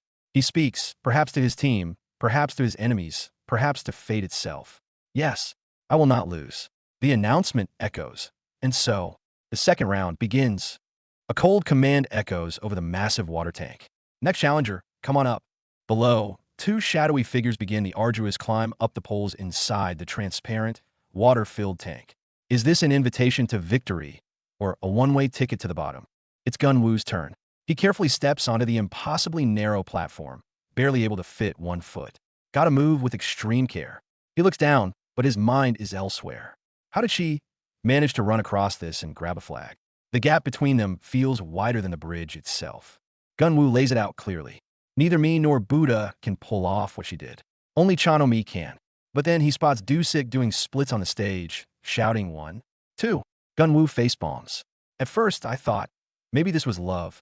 Talk about a wild misread. A dark memory floods back. The cold weight of a collar around his neck. A chain leading to control. After the beatings, she would sometimes hold him and cry. He huddles in the corner, covered in wounds, next to a cold, still form. He was like a frog at the bottom of a well, believing the well was the entire world. He believed the hugs and tears that followed the beatings. That was love. In the snow, a bespectacled man held his hand, smiling gently. But soon, he began to realize the truth. A hot dog on a snowy day. A gentle hand on his cheek. The warmth made him certain. Mom loves me. She'd hold him, kiss him, the collar's chain clinking softly. But then, she changed. Because of drugs. He watched as she transformed after taking them, and his whole world began to crack. Gunwoo's rage finally boils over. He glares at Dusik. My mother's drugs, her gambling, what she became, it's all because of you. But Dusik just raises a megaphone, a twisted smile on his face. I didn't come here just to win. He begins the countdown. 3, 2, 1. 1, 2. The countdown finishes. 3. On cue, shadowy tendrils erupt from the darkness, wrapping around Dusik in an instant. He's yanked and twisted violently. A scream of pure terror tearing from his throat. What the hell is this? The sudden turn of events leaves everyone stunned. The blue-haired man is speechless. The brown-haired woman screams, and the pink-haired one is just furious. What the hell is going on now? The situation is spiraling out of control, dragging everyone down with it. How's he so fast? Dusik is being whipped around inside a transparent dome like a rag doll. From his perch on a slanted rail, a Haiju watches with a cold smirk, piecing it together. I see now, a Haiju. We didn't pick him by accident. This entire match was engineered from the start. In a flash, the heavy figure is violently hurled into the air. His panic face and the V sign are a scene of absurdity. At that terrifying moment, a blade screams against metal, heading downward. A desperate scream echoes. Then a massive explosion of white water erupts from below. Someone just got blasted out. Splash! Someone breaks the surface, and it's none other than the previously launched Shin Dusik. He raises an axe, dripping wet, laughing madly with victory. He's celebrating his first win, but on the sidelines, his agile, questioning daughter, Omi, knows something's off. Her gaming-obsessed dad couldn't possibly be this fast. This victory reeks of something strange. From the stands, the cold observer, Ahuiju, speaks with disdain. He claims this trash Dusik was prepared by him. The moment the game was conceived, the man acted. Beside him, Tae-jiang chuckles with amusement, savoring the spectacle. Dusik, creator of the miracle, crawls out of the water, wearing a grotesque, triumphant smile. We must have some advantages, he says, surprised even himself at how quickly this man's balance improved. From above, Dan Jianyu and Park Eun-ho watch side by side. Jianyu analyzes coolly. There are no useless people. It seems Mr. Dusik has hidden talents.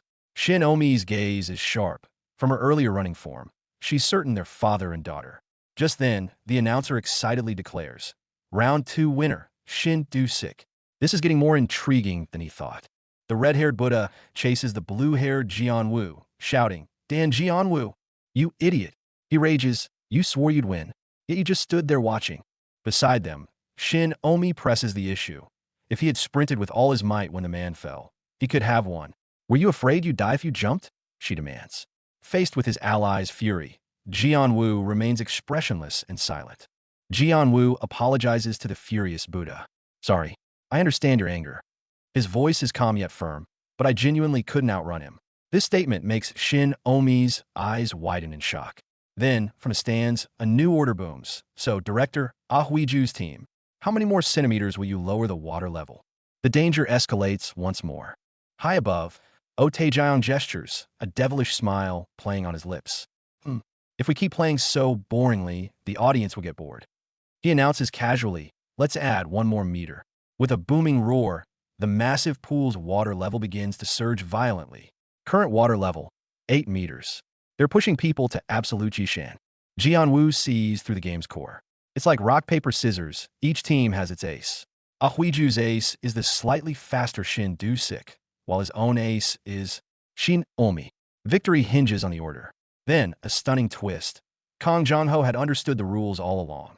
He deliberately pushed Omi into the water, all to eliminate his own ace's opponent, Shin Dusik. What a ruthless, calculated move. Jianyu walks up behind the red-haired Buddha, giving his shoulder a light pat. The next participant needs to match your style. Buddha's eyes sharpen, instantly understanding. Got it. You're talking about rock, paper, scissors, right? Buddha turns, a dangerous grin spreading. If this were rock, paper, scissors, both sides are showing rock right now, correct? The clash is imminent. Round 3 begins. On the high red platform, a lone figure stands defiant. The announcer with a megaphone starts the countdown. And across the way, the white-haired Ahuiju lets out a chilling laugh. Finally, we meet. The air crackles with the tension of a destined showdown. The red-haired Buddha, eyes blazing, fists clenched and glowing, roars at his opponent below, "You're finished, bastard." Meanwhile, the online chatroom is abuzz. Viewers excitedly debate who will win this time, joking about any side bets. At the center of the storm, Dan Jianyu and Shin Omi stand calmly, the eye of the hurricane. Flashback/side plot. The scene shifts abruptly to chaebol heir Tae-jiang. Wearing reflective glasses in a dim room, he gives cold commands into his phone. Yes, the suitcase has been relocated. Secure the diamonds first. He's the true puppeteer, orchestrating a conspiracy far beyond the school's games. Chapter 16. The third round is on. Ji Seongji versus Aiju. The white-haired man launches himself from the platform, a blur of motion aimed directly at his red-haired opponent on the distant ledge. This isn't a game anymore. It's a declaration of war. High above, Tae-jiang and a female observer analyze the fight. She notes it's her first time seeing Song-jae. Tae-jiang asks coolly who will win. His assessment: Ahuiju has the upper hand due to superior preparation. He designed this game. After all, and below, Buddha is moving slower than anticipated. The tide is turning unfavorably. A flashback reveals Buddha's fatal flaw. It's not a fear of heights. The narrator, likely Jianyu, states coldly, he's just a bit clumsy. Even when the game rules were explained, Buddha arrogantly thought he could win without much effort. The same overconfidence blinded him during a construction site clash in the past. Pride comes before fall. The danger is real. Buddha walks a crane beam over 50 meters high above a dark abyss.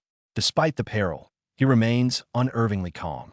An observer wonders, is the problem his sense of balance? Maybe he should have gone barefoot? On a narrow metal bridge over deep water, his cautious steps echo. Someone watches, breath catching in their throat. This is a recipe for disaster. Back with Huiju. He stands in the eerie blue light, his voice laced with irritation.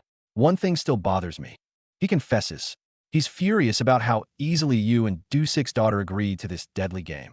Their willingness is a puzzle, a potential flaw in his perfect trap. Ahuiju smirks, acknowledging the oddity of his own actions.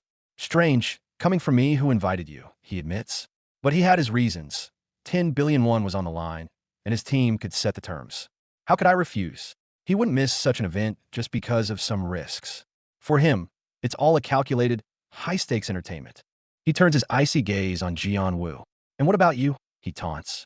Dan Jianyu bet his mother's 10 billion for revenge. A ridiculously stupid move, though his desperation is understandable. Then his tone sharpens, aimed at Omi and the others. But you and this schoolgirl, you couldn't care less about the game's outcome, could you? His words are a poison needle, probing for weakness. Ahuiju makes his move. Dan Jianyu bears all the risk himself. He declares, forcefully planting a red flag. He then launches into a verbal assault on Ji Song-jae. Mr. Ji, you may have grown physically, but inside, you're still a child. It's a blatant provocation meant to break his opponent's spirit before the physical clash even begins. Ahuiju is in his element, roaring with arrogant laughter. Because of your pathetic reasoning, you accepted my challenge, hoping for the best like vodka-drunk idiots. He slams his weapon down.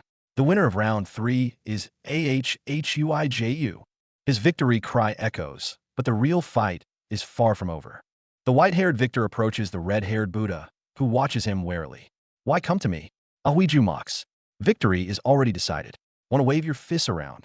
He offers a cruel chance. I'll give you an opportunity, Mr. G. All you need to do today is lose. That's it. It's not an offer. It's a humiliation. A tense standoff elsewhere. A gray-haired man offers a deal to a purple-haired woman. Likely owe me 100 million to surrender quietly, and she won't have to pay for his car repairs. She responds with cool defiance, reminding him that Dan Jianyu was once his enemy when BK existed. Did you hold a grudge against me? Plan revenge for destroying your gang? She retorts, warning him that all actions have consequences. The school's dark past is bubbling to the surface. The gray-haired man leans in, his finger to the woman's lips, his voice a sinister whisper. If you agree to my proposal, just say yes. No one will hear. Say it quietly. The woman's breath hitches.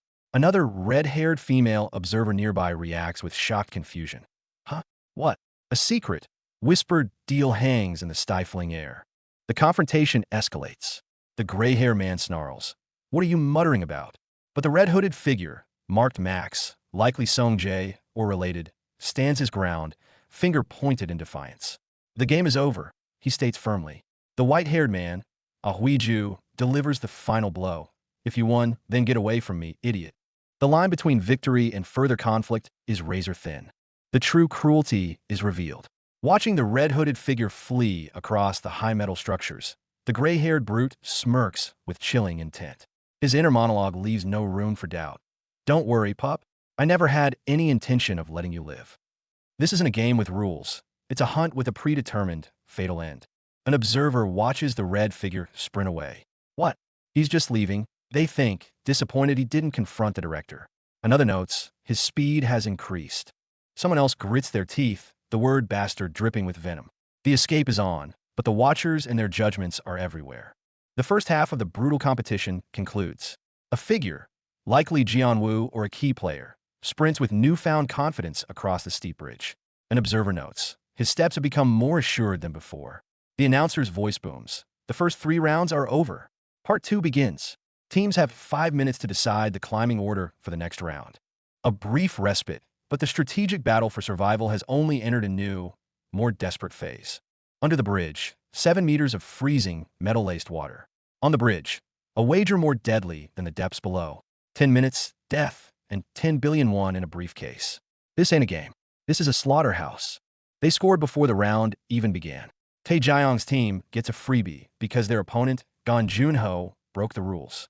That white-haired man, Ahiju, standing coolly above, watches the water level rise by a meter without flinching. In his world, human lives are just game pieces. Water levels are the only rules that matter. Ahiju just secured another easy flag, basking in the glory of the stomp. Then his eyes go wide. That red-haired kid, his speed is inhuman. He shoots from below the bridge to the top in a blink. But a sneer curls on Ahiju's lip. Speed? So what? On this bridge, power and calculation are king. The water surges to a terrifying 5 meters. The girl, Young Omi, stares into the abyss with eyes sharp as knives. She wants a win to grab the first flag. But a cold voice reminds her she and Shin Du-sik were placed at the end for a reason. Why? If the first people on the bridge are soaking wet, they turn it into a death slide for everyone else. This competition was a death trap from the start. The air by the icy blue pool is frigid. Ganwoo analyzes the scoreboard. If Ahiju's team wins again, they can drop the water level to 4 meters, wiping out their advantage. But Young Omi isn't phased. She locks eyes with her opponent across the pool. We can be down in points. But the first to hit their critical level flips the whole game. In the hallway, just before the run, Dan Ganwoo watches his partner's back. He's done saying, "Be careful." I know. He speaks to the void, a challenge to fate itself. Nearby, the referee's countdown hammers down the final warning. Competitors. Ready. Round 3. The entire team's fate rests on Young Omi's shoulders. The ace match. A teammate hides his face, tears shimmering, screaming, "You have to win." Of course. Her battle cry explodes like a shell, shattering all hesitation and fear. Aiju fan shine dosik personnali. In a terrifyingly calm voice, he delivers a final judgment. Now, you have a chance to save your team. Be the first to lower the water to 4 meters. The sweat on Shin Du-sik's face isn't from heat. It's cold, creeping dread. He just wants to get his daughter home alive. Ready. 2. Go. The starting pistol fires. The girl, Omi, explodes forward like a bullet, rocketing towards the bridge to hell. The ground beneath her isn't a track. It's a steel tightrope stretched over liquid metal that kills in seconds. Shin Du-sik watches his daughter sprint recklessly across the bridge. He's lost his mind. All reason, all calm gone. He pours the very last of himself into a roar. Go! It's a desperate, final beacon, a father's last and only weapon.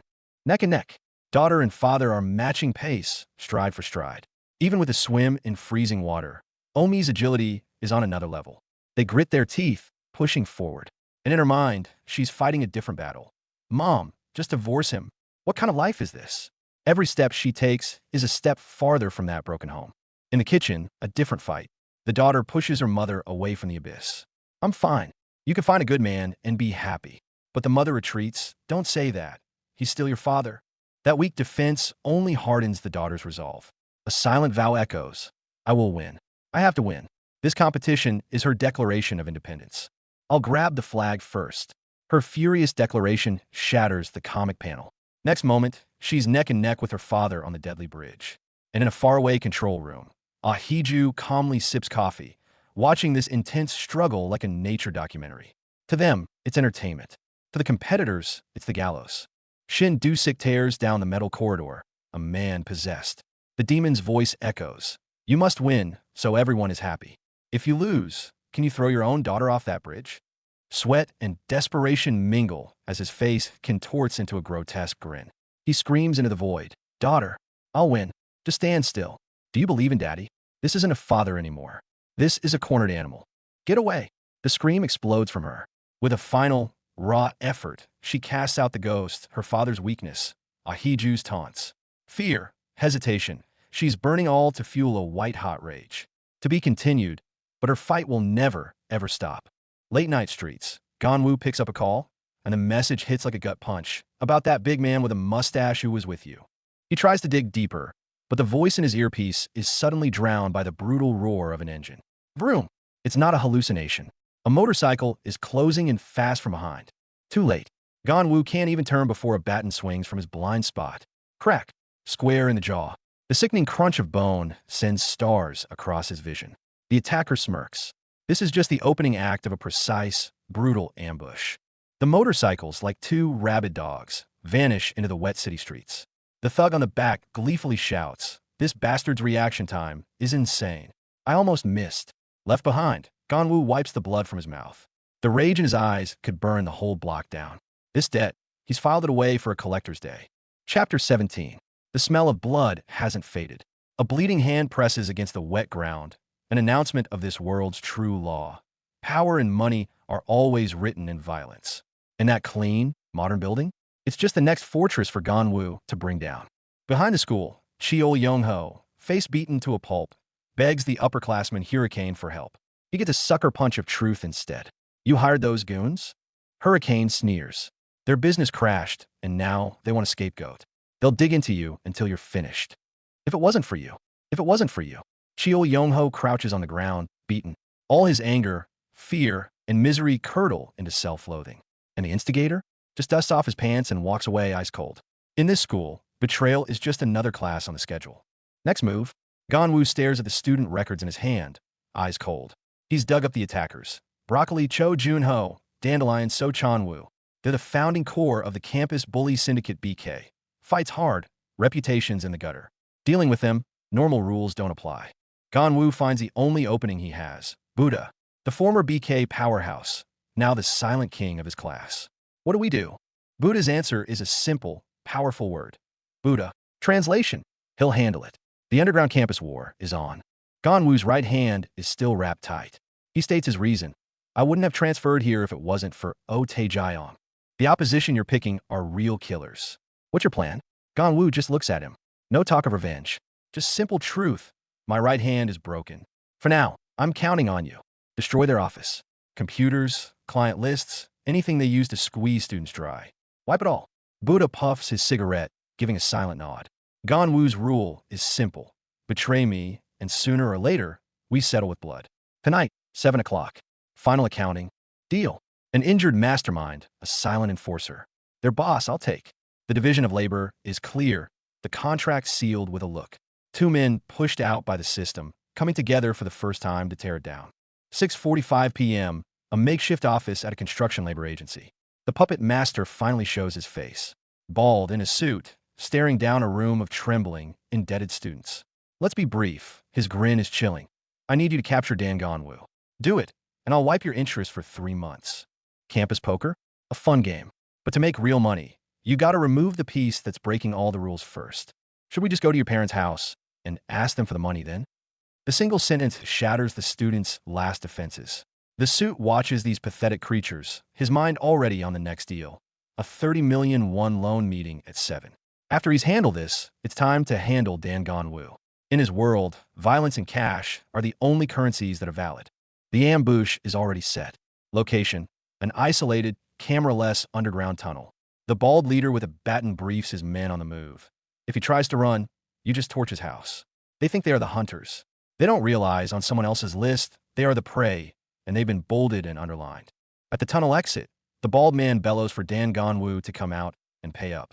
Then his voice dies in his throat. The figure that emerges from the shadows isn't the target. That pink hair, that ice-cold, dead-eyed stare, It's Buddha. Boo. Buddha. In that instant, every single hunter in the tunnel realizes they've just become the hunted. Han Jongho's body is already hollowed out by smoking, drinking, and gambling. He's stiff, his sense of balance almost gone. But guess what? For his family, this same man has repeatedly and without hesitation jumped from 10-meter-high platforms into deadly pools. We cut back to the freezing underwater arena. Round 2, Young Omi wins. Her daughter's crippling tuition fees have driven her to the edge, forcing out a ruthless determination. Dan Gunwoo observes it all coolly, a slight smirk playing on his lips. Everything is unfolding exactly as he predicted. Next, he turns to face his own team's huge but clumsy, red-haired giant. He successfully persuades this teammate, Buddha, to single-handedly take on the terrifying Yahiju in the next round.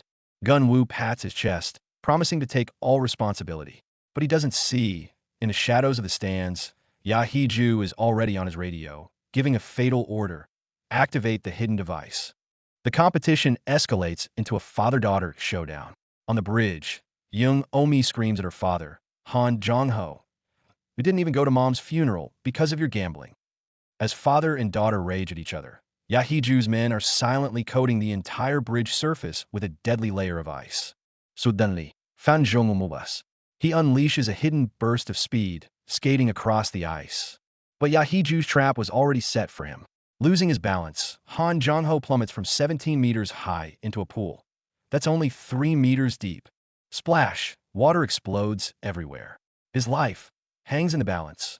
From high above, Yahiju watches coldly. He's already pronounced his final judgment on everyone. You can't win. My victory was predestined from the start. Ice cold. Hopeless. The scene cuts instantly. Back in the school classroom, Dan Gunwoo suddenly confronts another troublemaker, Park Eun-ho.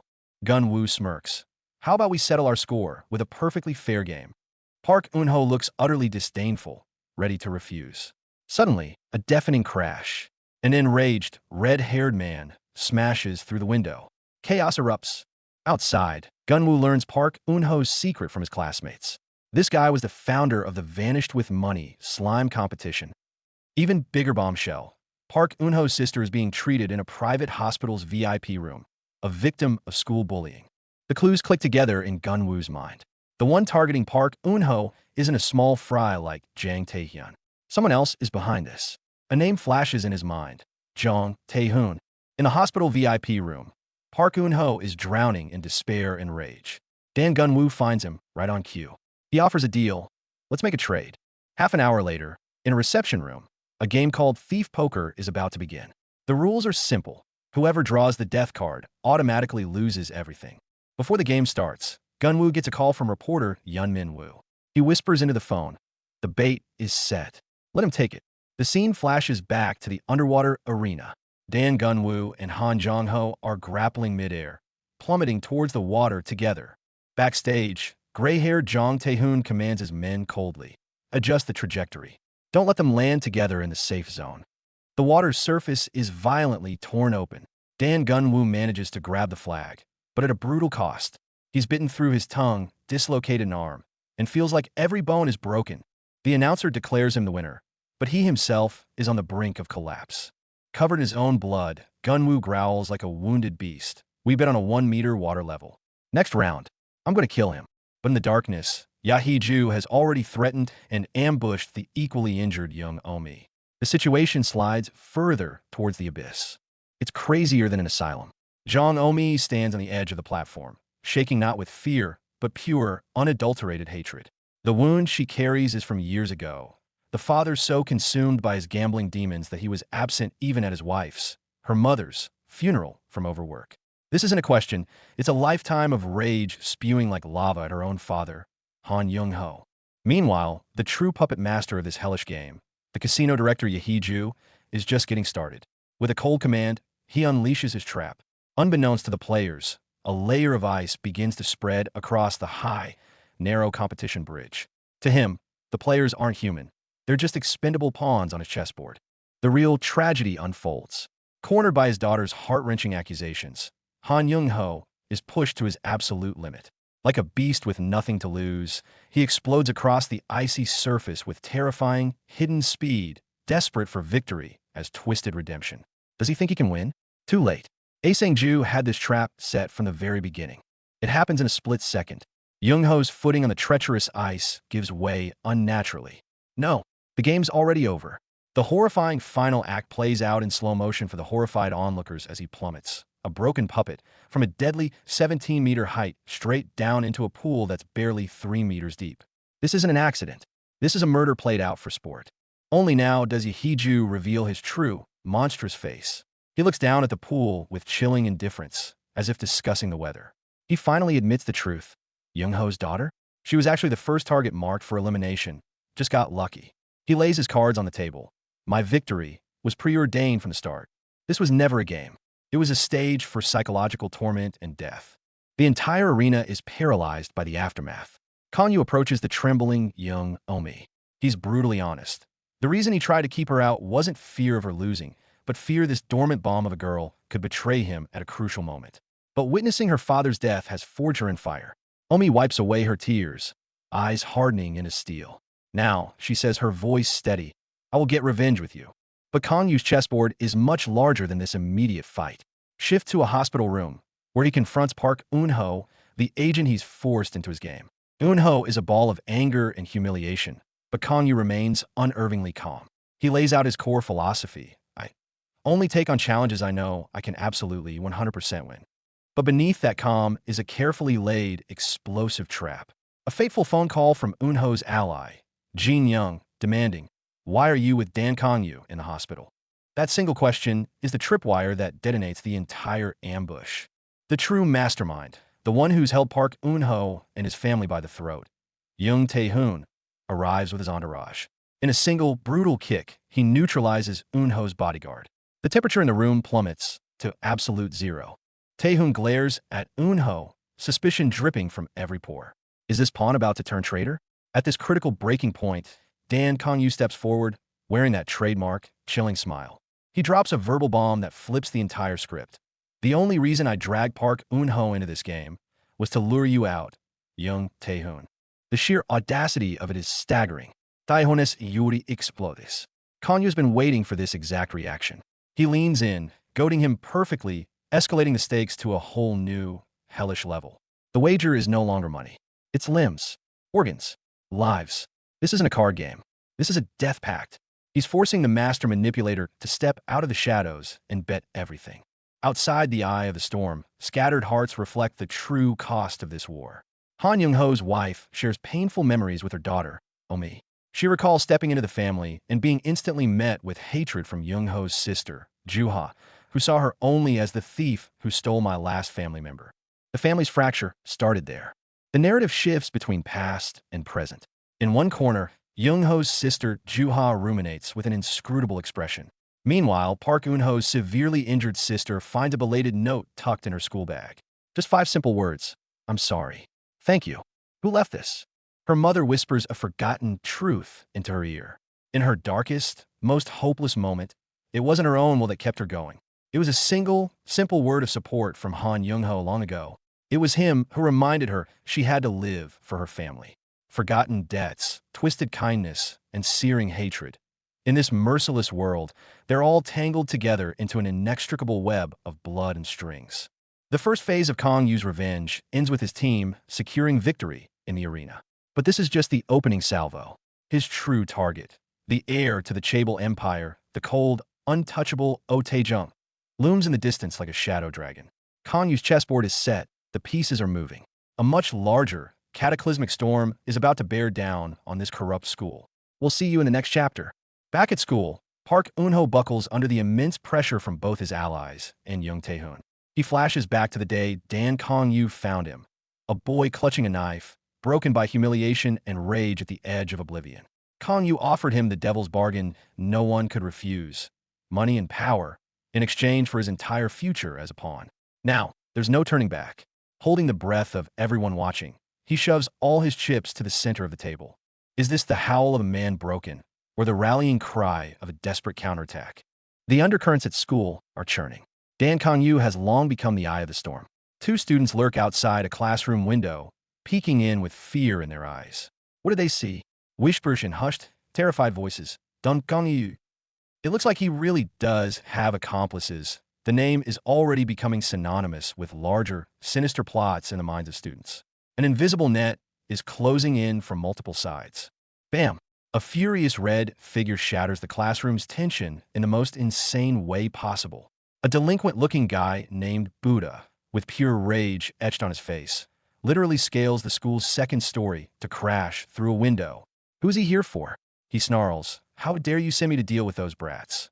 It seems even Dan Jianyu's own chess pieces can be angry, unpredictable berserkers. The stagnant pond of this school is about to experience a full-blown hurricane. The classroom instantly ignites. A blue-haired student, suspecting Jianyu of backstabbing him, goes berserk, slamming a fist into a window pane in a violent warning. Onlookers watch this horror movie unfold, jaws on the floor. One even remarks, mesmerized, it's just like a horror movie. You're amazing. Deranged. They're all deranged. This is the school now. Rationality checked out, replaced by raw, unhinged violence and dread.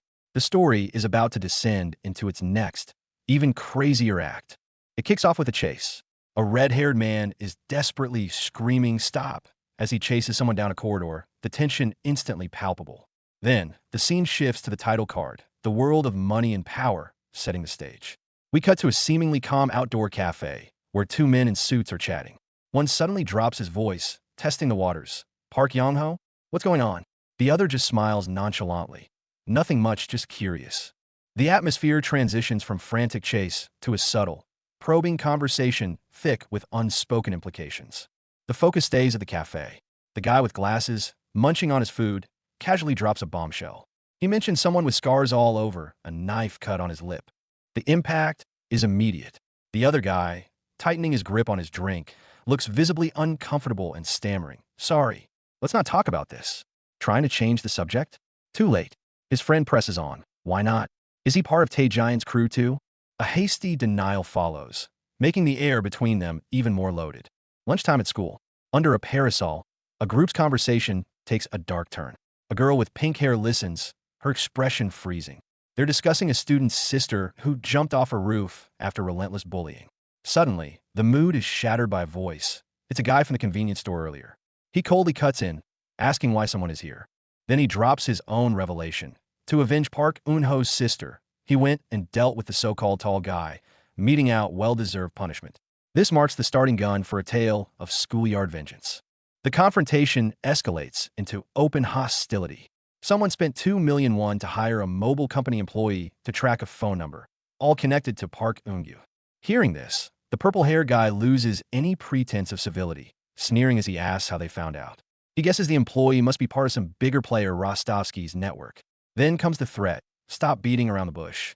Buddha is screaming all over school that he's coming for you. Back off unless you want me to drop a location pin. The power play is now out in the open. Here comes the bombshell. A shot focuses on a pair of blue-green eyes, glinting with a gotcha vibe. Then, a voice drops the hammer. The person who spread the slime race game at school and ran off with all the money is Park Yang-ho. Boom! The revelation lands like a live grenade. The dark-haired man is stunned. Yang-ho? A white-shirt guy looks equally shocked. When challenged, you had all the intel. How could you not know? Silence falls. The elusive figure at the center of all the speculation is finally unmasked. A girl with pink hair is furious. She flat out refuses to believe Park Yang-ho is capable of that. In her mind, they all have a line they won't cross. This whole frame job is sloppy. Clenching her fist, she starts piecing it together reversely. If he were behind it, why isn't his sister at his own family's hospital, but in a VIP room at Hagwon Hospital? Unless there's a bigger puppet master pulling the strings. A name clicks in her head. Oh, Dan Jianyu. Could he be the real mastermind? Just then, a text pops up on another girl's phone. Looks like his move wasn't random. Dan Jianyu, what do you think? Tensions rise elsewhere too.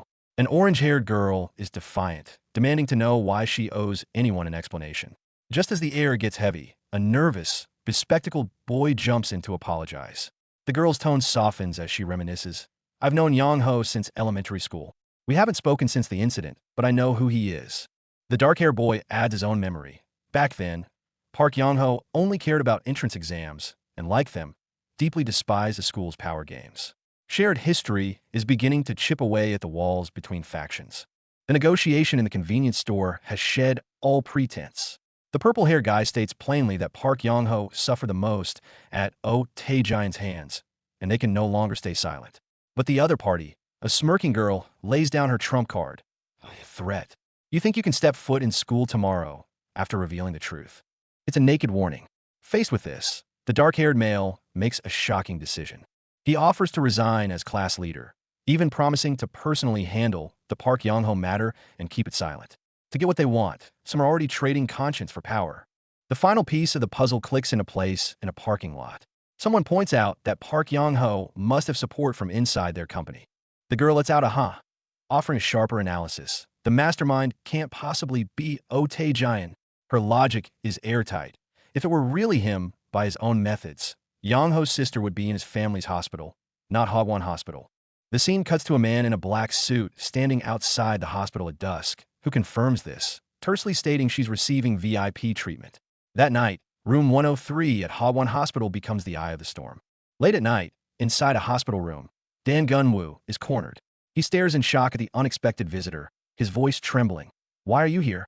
The man in a blue shirt lounges by the window against a glittering cityscape, his tone icy. "I told you, I'm not letting you go." He strikes with surgical precision. "They say this place is your greatest weakness. It was quite hard to breach. I had to enlist some help."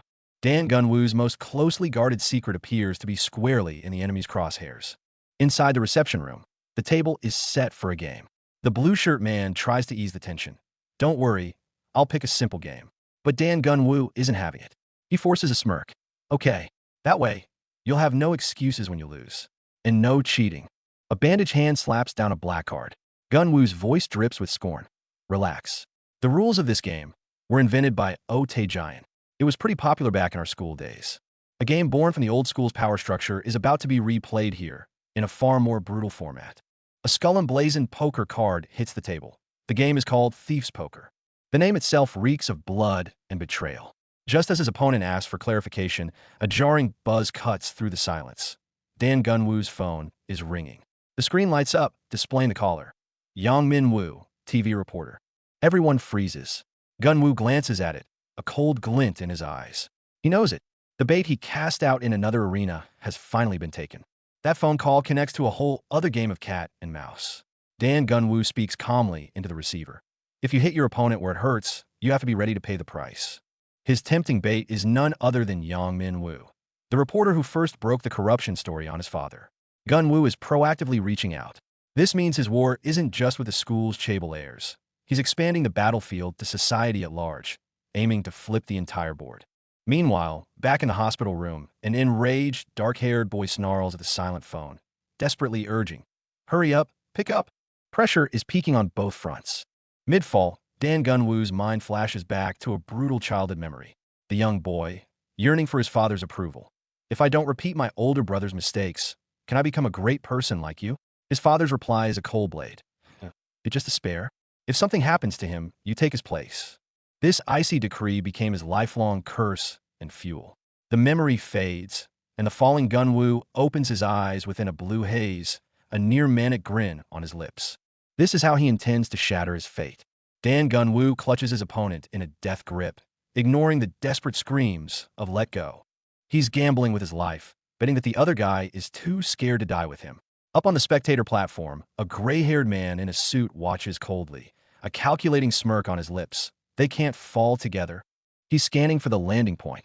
A horrifying suspicion dawns on him. Could this kid, Jianyu, have already figured out that there are safety sensors installed below? This aerial gamble's outcome hinges on a single question. Who blinks first? Boom!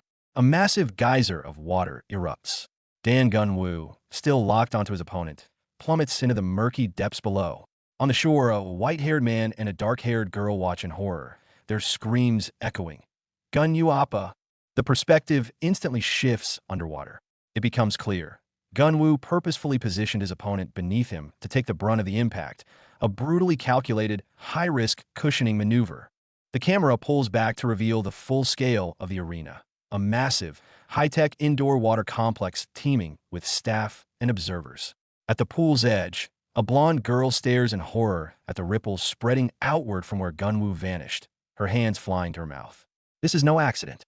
This is the meticulously orchestrated, life-or-death competition known as Capture the Flag on the bridge. The underwater battleground escalates into pure carnage. A blue-haired contestant is seen with a red-handled axe embedded in his face, blood clouding the water around him. This brutal reality is juxtaposed with the chilling chatter of observers in a betting room, treating the carnage like a spectator sport. Is he dead? What are the odds on injuries? Meanwhile, in another frame, Dan Jianyu, Han Jongho asterisk, struggles to climb a ladder, clearly injured. His lip is bleeding, likely from biting it on impact, and he's nursing what looks like a dislocated arm. Panicked men in suits yell from a high platform, urging the rescue team to move faster. Below, a man in a white shirt, unconscious, drifts lifelessly towards the bottom. Elsewhere, others are helping the injured Jianyu out of the water. The cold, impartial announcement booms overhead. Match 4, Round 1. Dan Jianyu wins. Victory, but at a cost. Soaked and utterly spent, Jianyu collapses by the pool's edge. In his hand, he clutches a single red flag. He manages a pained smile. Saved. Thank God I got the flag. But the price hits immediately. He suddenly clutches his mouth. Eyes wide in pain, blood seeps through his fingers. Using his opponent as a cushion saved him from a fall, but resulted in internal injuries and a bitten-through tongue. The injuries are worse than they seemed. Jianyu is on the ground, clutching a bleeding hand, face slick with cold sweat of pain and fear. Blood. He's bleeding, his companion screams in panic. Spitting blood, he tries to downplay it. It's nothing, just bit my tongue. I landed on a soft bottom. What he doesn't say is that when his opponent landed on him, he likely cracked his ribs and dislocated his shoulder. Turning to the girl helping him, he whispers urgently, "Please, Omi, take care of the others." He knows his body may be out of the competition for good. The brown-haired girl, Shin Omi, gazes at the gravely injured Jianyu, tears welling in her eyes, filled with guilt and regret. She knows the original plan was to eliminate the main threat, Han Jongho, and recover quickly. Now, due to a miscalculation, he's in this state. She chokes out an apology. "I'm sorry.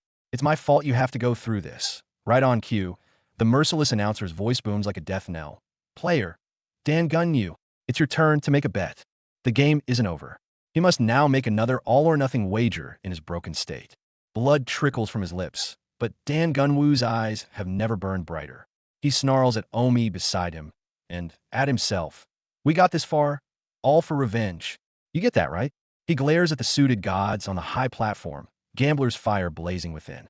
To the entire arena, he throws down his ultimate wager. "We bet 1 meter." The screen updates instantly. Remaining water, 1 meter. The score is tied once more. He's wagered his life for a single meter of water, dragging a desperate match point into a final, insane overtime. The host announces, the team that wins this round wins the entire match. Next, let the next participants step forward. The pressure now shifts entirely to the remaining teammates.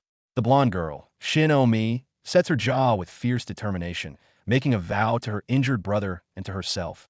"Okay, Appa, I will win." Elsewhere, the red-haired man, Buddha/Buddha, is trying to hold others back. "No need. You stay here." A teammate beside him looks confused. The lineup for the final clash seems a mix of volunteers and those being benched. The decisive battle is about to begin. This desperate roar is Buddha's declaration of war. The final game, winner takes all, no turning back. But at what cost? Look at that kid's bloodied leg and tell me, how the hell is he supposed to win? Yashiju's face alone sends a chill down your spine. You think he's joking? Every word, "bastard, who do you take me for?" is like a knife. The guy across from him is already paralyzed with fear. Run. Now. Miscalculated. Red thought a girl would show up for the final round. Instead, BM knocked flat on his back. The opponent's mockery rains down. Thought you were smarter. But he forces his head up, zeroing in on that injured leg. That's his ace in the hole. You really think you can win? The sweat on Red's face betrays his fear. Across from him, the silver-haired psycho's smile grows colder. You want to die so badly? Let me grant your wish. This feeling the bridge. Oh no, the worst is happening. From his high perch, Yashiju finally rips off the last mask. I have nothing left to hide from you. He lays his cards on the table. He planned to kill Shin Du-sik's daughter. From the very start, he knew he'd be the sole victor. And the victor is going to kill you all. The ice rink is Han Jongho's battlefield. Start. His ice board is frozen solid, but he tells himself, no hesitation, I can do it. For his family, this man backed into a corner has to push forward. The silver-haired pretty boy's face is still frozen in shock, but the red-haired guy is already grinding his teeth in agony. That mangled leg, how much longer can it possibly hold? Crack! The ice beneath their feet suddenly shatters. What was that? The ice. Is the board completely frozen? Wait, metal shouldn't freeze that fast. Unless someone tampered with it. Impossible. Everyone is stunned. The injured boy in white. How is he moving so fast? Even his opponent is bewildered. Are you insane? What kind of trick is this? Is he genuinely trying to defy fate? This is Jianyu's resolve. Even if he has to fall from 17 meters, even if his opponent uses the foulest tricks, he will follow the rules, he will fight fair, and he will overcome everything. Buddha go. Talking tough, huh? Buddha's heavy fist is about to deliver a harsh lesson. No matter how you attack, I will win. Even if you try to drag me into the mud. Boom! Before he can finish, a fist of iron slams into his face. Pain and blood only fuel the flames of vengeance higher. The black-haired man holding the bizarre device smirks. Right, just like that. He exploits human weakness, whispering, Dan Jianyu kept you out because he fears your betrayal. Do you want to be his pawn? In the most elegant way, revenge. The red-haired man's profile is etched with finality. He's preparing a stage for him, a dazzling, deadly trap. The chapter ends here, but the grand act of vengeance has only just begun. Thief's poker. The rule is simple. Draw the skeleton death card, and you lose instantly. Your other cards are irrelevant. It's an absolute death sentence. And if an opponent steals a key card from you, you're finished. The board is set. Takeover's side will lose a card from the start, leaving a pair. When the game starts, you must bet at least one chip. But what about Jianyu's side? He has the chip advantage, yet casually says, I'll pass. You go first. What's the play here? Blonde beauty Omi issues the command. Dan Jianyu, it's your turn. Place your bet. Jianyu smiles, gently taps the table. A seemingly harmless move. A check. He's not raising. Is he feigning weakness or setting a trap? Starting the tricks already? Omi's expression puts Jianyu on high alert. What a good hand. He raises the bet by 5 chips immediately. But that's not all. He requests to swap one of his cards. Is this a probe, or is he reshuffling his entire strategy? Undercurrents swirl beneath the table.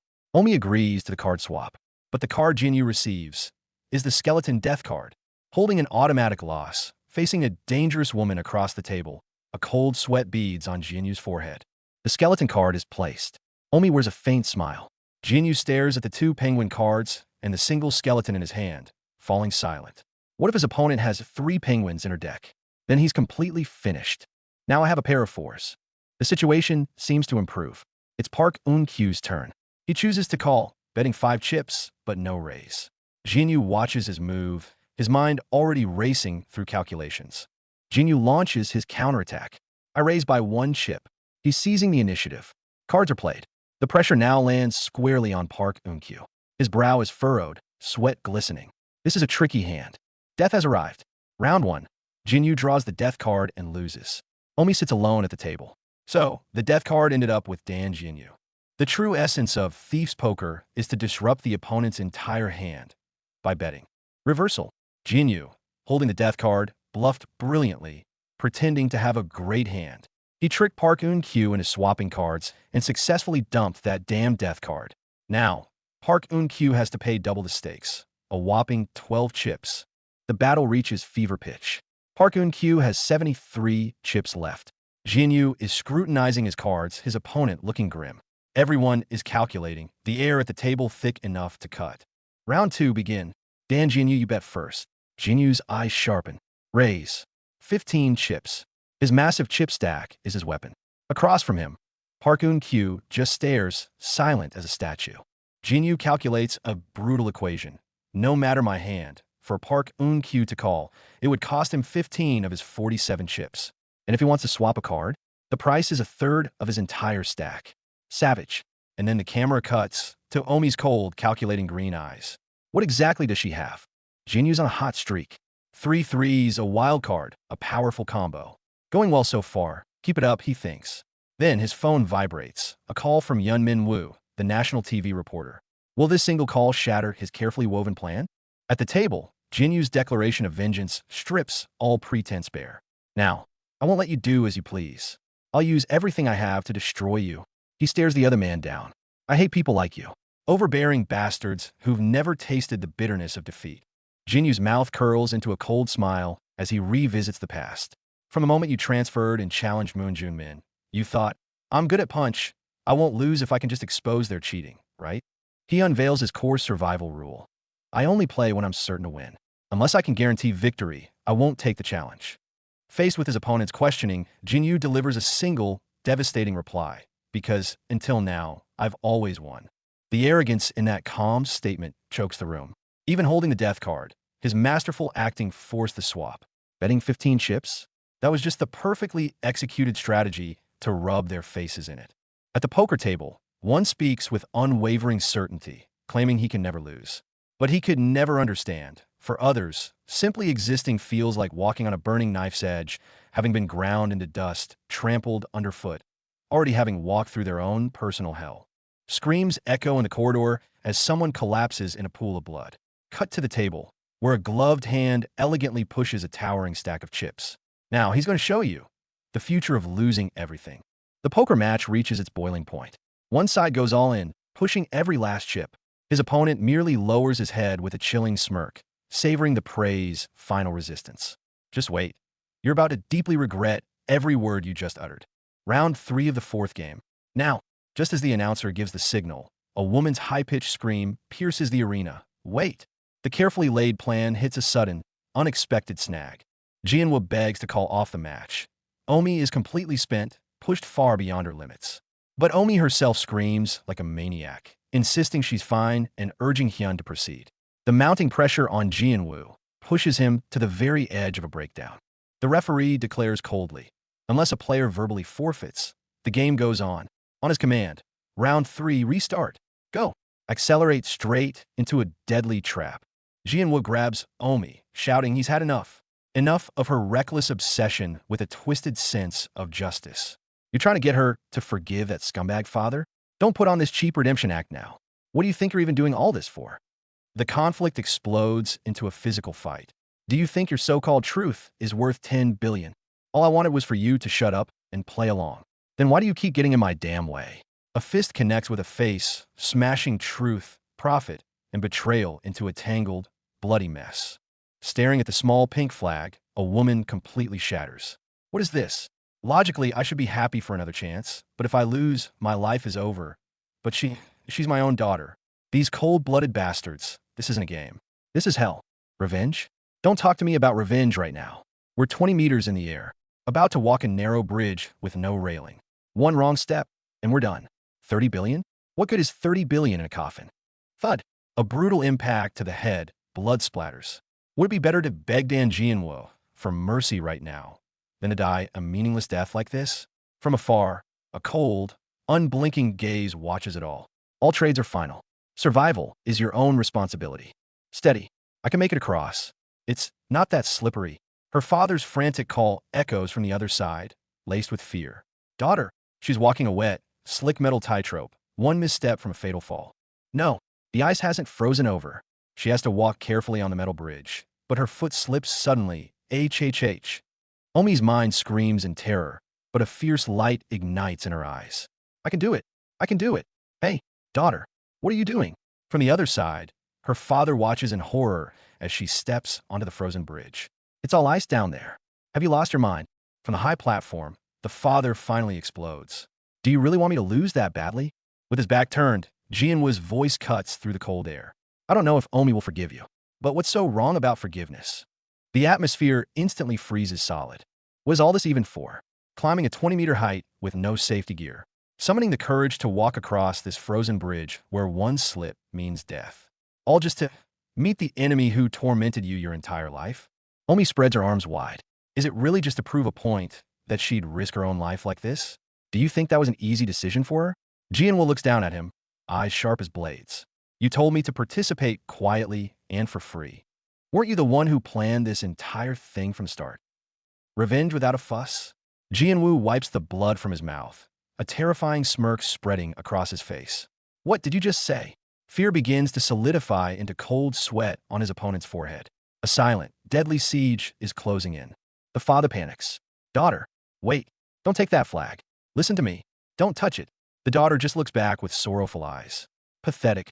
He'll never change. That realization finally kills something inside her heart.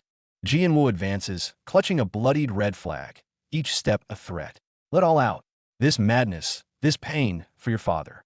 Tell me, what do you truly want?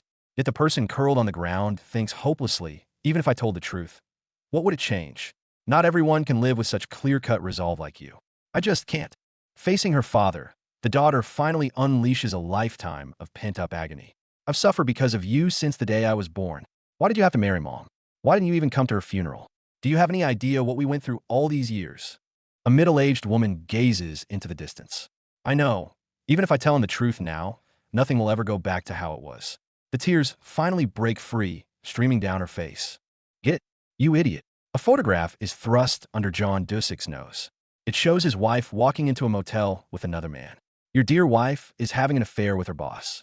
In that instant, John Dusik's entire world shatters. No way, this can't be. The woman smirks with malicious glee. What do you mean, impossible? With a face like yours, who wouldn't want to leave? She leans in closer, delivering the final, poisonous blow. And your daughter, is she really yours? The seed of poisonous doubt is thus planted deep within. John Dusik weaves a clumsy lie. Your mom was beautiful. I wanted to go to the funeral, but lost all my money. Beside him, Jianyu's cold voiceover slices through lies. The daughter's memories flood back. You always stumbled in drunk, screaming at Mom. You said this house was just a temporary place to stay for you. Old wounds are ripped open, raw and bleeding. A woman with black hair holds a piece of paper, smiling serenely. Because of that woman, I couldn't even call Aunt. But now I'm okay. The scene shifts. Another woman, with brown hair, is overcome with shock and grim resolve. She makes Jianyu an offer. Jianyu Appa, let's get revenge together. She admits, for a time, she even hated her own brother. The schism within the family is now laid completely bare. Blood trails down a cheek as she confesses with shattered dignity. I thought I was the only one with a tragic fate. I'm sorry. After we met, all I thought about was how to hurt you, to make you taste my own pain. She tightens her grip on a small red flag pierced by a knife, looking out at the night. I'll end it all, including this endless cycle of revenge. It's a confession and a final, irrevocable decision.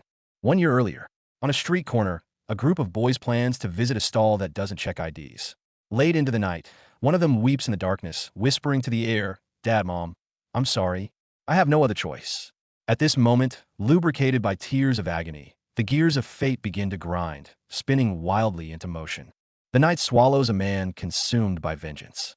Bound and silenced by tape, he trembles with a glowing blade in hand. I'm truly sorry. But his internal agony is trapped. Tears of despair fall as he watches figures retreat into the distance. You fool, what do you think this will change? A cold inner voice mocks. The point of no return has passed. With a cry of final regret, he swings the blade, diving headlong into an irrevocable abyss.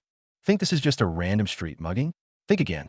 This is the first pawn moving on Dan Jianyu's meticulously laid board. The victim is a prey driven to the edge by debt and rage. When the suited hunter presses a blade to his throat, the threat morphs into an offer. Surrender to the darkness, or wield it. I can help you get even with money and power. One sentence flips a man's fate upside down. Welcome to the formal chessboard of power, the reception room. Park Yun-ok, Jianyu's first critical target, sits wary in this gilded cage.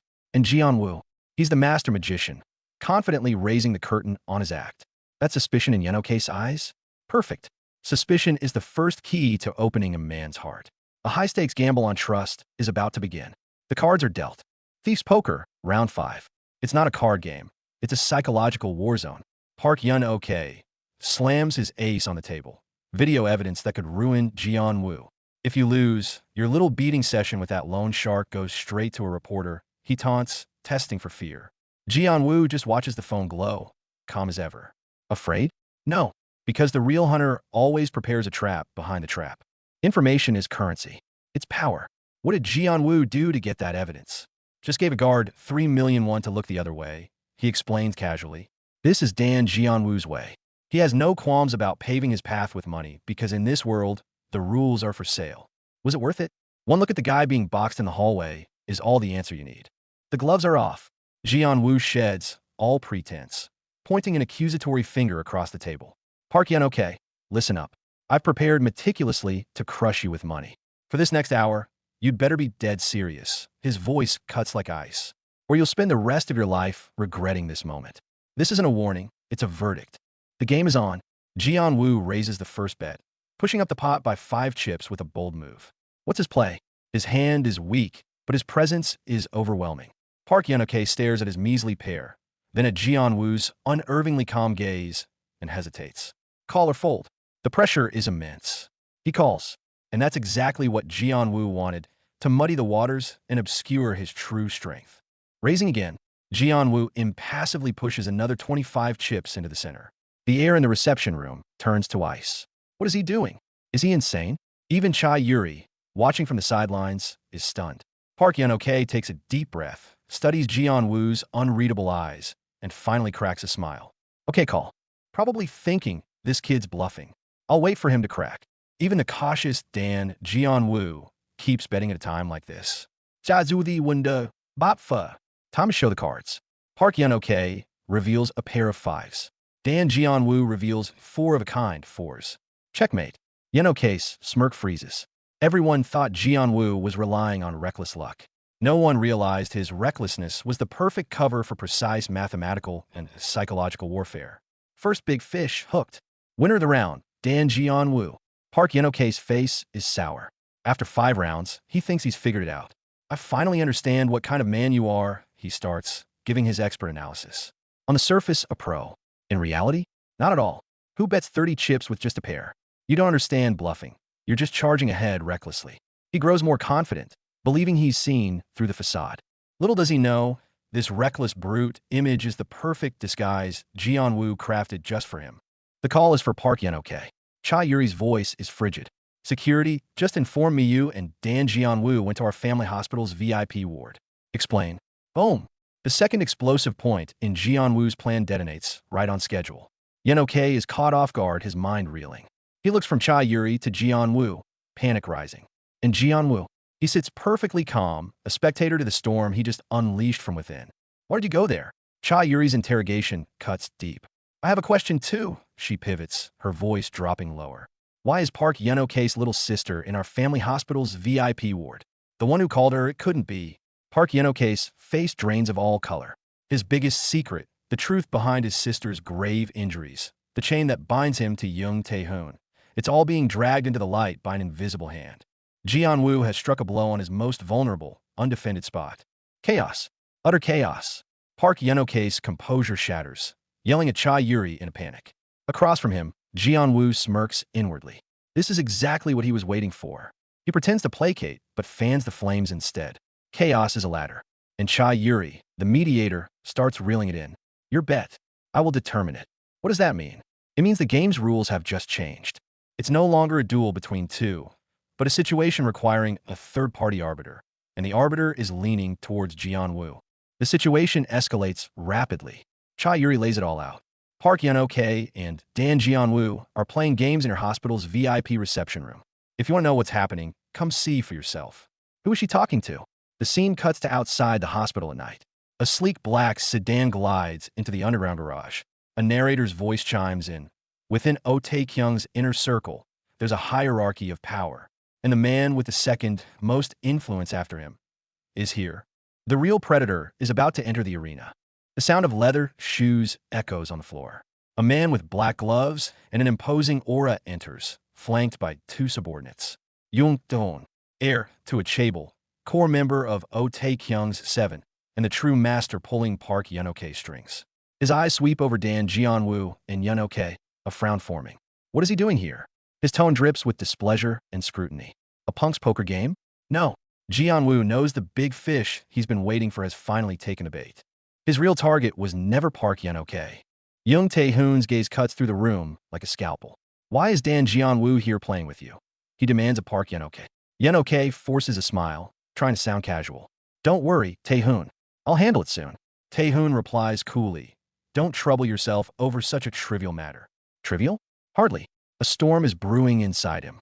The name Dan Jianyu is a pebble disturbing his calm pond, and he senses the dangerous ripples. And then, in the blink of an eye, violence erupts. Tae-hoon's bodyguard moves without warning, a long staff whipping through the air with deadly force. Crack! Another man, likely a rival's guard, is smashed to the ground, head bleeding. Jianyu and Chai Yuri watch the brutal scene unfold on a monitor screen. This is how the chaebol handles trivial matters: clean, decisive, brutal. Rules of the game? In the face of absolute power, rules are merely toys. The fallen guard, face covered in blood, snarls, "Is this how you do your job?" The assailant just kneels beside him, checking his work with icy detachment. Young Tae-hoon, his back to the carnage, speaks with terrifying calm. Unease is a state you feel before something happens. Meaning, the deed is done, so there's no need for unease. This callous disregard for human life sends a chill down the spine of even the onlookers. Young Tae-hoon turns his disappointed gaze onto a trembling Park Yun-ok. "I was wrong about you." He knows you're connected to this kid. His trust is shattered. At this critical moment, Jianyu stands up. He draws all eyes to himself and drops the bombshell. "It was me who dragged Park Yun-ok into this game, because the person I need, Young Tae-hoon, is you." The air in the room crystallizes. In Tae-hoon's violet eyes, genuine, stunned disbelief flashes for the first time. Jianyu's logic is cold and sharp. Strictly speaking, Park Yun-ok is currently cleaning up your mess. If you had any honor, you'd join the game too. Meanwhile, the bloodied guard on the floor snarls, struggling to speak. "I have zero interest in your child's play. If you want to drag me in, you'd better be prepared." Before he can finish his threat, a bloody knife presses against his throat. Jianyu looks down on him like an insect squirming in vain. The ultimate gamble is finally laid bare.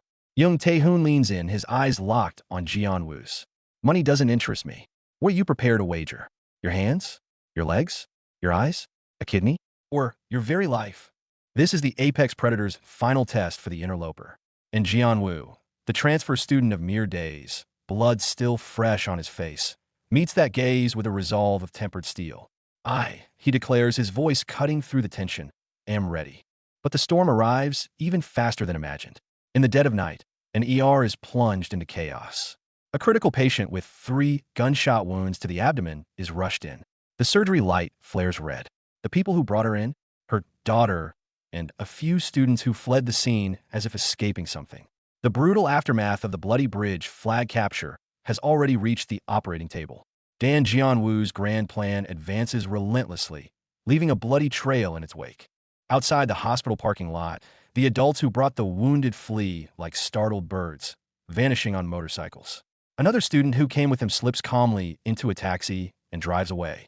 Everyone is scrambling to distance themselves from the disaster. And where is Jianyu now? The scene pulls away from the chaotic hospital to a desolate, forgotten parking lot on the city's edge. There, a transaction involving billions in cash is just getting started. Look, here it is. The stolen cash. The trunk is overflowing with bundles of 5,001 bills. Jianyu stares at this mountain of money fallen from the sky, then at the mysterious figure in the fanged helmet. His question is sharp. "So you brought this entire suitcase of cash to rescue us?" The reply is casual, almost flippant. "Ah, I hid it right after I got it." It sounds absurd, yet it carries the unmistakable logic of the underworld. Jianyu realizes he's dealing with genuine professionals. Numbers start flying. The suitcase is missing a staggering 300 billion won, but it's packed with property deeds and debt files. The helmeted man shrugs, regret in his voice. "Too bad. We couldn't get the diamonds." This wasn't a simple heist. It was a surgical extraction of assets and liabilities. Meanwhile, the man known as Buddha recounts his encounter with the terrifyingly calm girl on the bridge, who didn't even flinch as he charged on his motorcycle. This crew isn't just skilled. They're facing down monsters and living to tell the tale. "You could have taken this money and run," Jianyu says slowly, studying them. "But you still brought it here. That's the million-dollar question. In a world drowning in betrayal, why would they keep their word?" The helmeted man gives a simple, yet thunderous answer. "Of course, because this is my principle. In a world obsessed with money and power, someone still believes in principles." Jianyu looks at them with genuine scrutiny for the first time. Perhaps the allies he needs aren't just reluctant pawns like Park Yun-ok. "We simply adhered strictly to our agreement," the helmeted man states calmly. "That's how we survive longer in this world." Sounds like underworld survivalism. But the usually stoic blue-haired teen, Jianyu's ally Buddha, is frowning, unhappy. "Mad after a win?" The helmeted man chuckles, leaning in. "You won today, even with the opponent cheating. So why the long face?" Then he drops the hammer. "If winning doesn't bring you joy, then maybe the game itself was never what you truly wanted from the start, right?" The question needles its way into Buddha's mind, leaving him silent. The helmeted crew revs their engines, waving as they prepare to disappear into the night. Call us again if you need us. They leave behind the fortune, a riddle, and a potential choice for an ally. The scrapyard parking lot falls silent once more. And Jianyu knows it. The game of money and power is expanding. The board is growing, the pieces leveling up. His path of vengeance is stepping out from the school's poker tables and into the city's darkest corners. Dawn breaks, the school seems peaceful. Only a few notice something off. Jianyu's seat has been empty for days. He stopped coming to school recently. A classmate muses, perplexed. Maybe he's studying at home. They see the absence. What they don't see is the storm named Dan Jianyu, who has long since left this petty schoolyard casino. He's now lurking in deeper shadows, weaving a far larger net, ready to ensnare all the arrogant predators sitting atop their thrones. He's ready to burn the whole system down, starting with absolute control. Every street, every corner of this corrupt school is just a stepping stone for his plan. And all he needs is a pawn. A perfect pawn presents himself. A limp? Irrelevant. That minor injury is nothing compared to the massive scam about to be triggered using him. The question isn't if he's leaking the game. He's the bait in the trap. There it is. The hook has been set.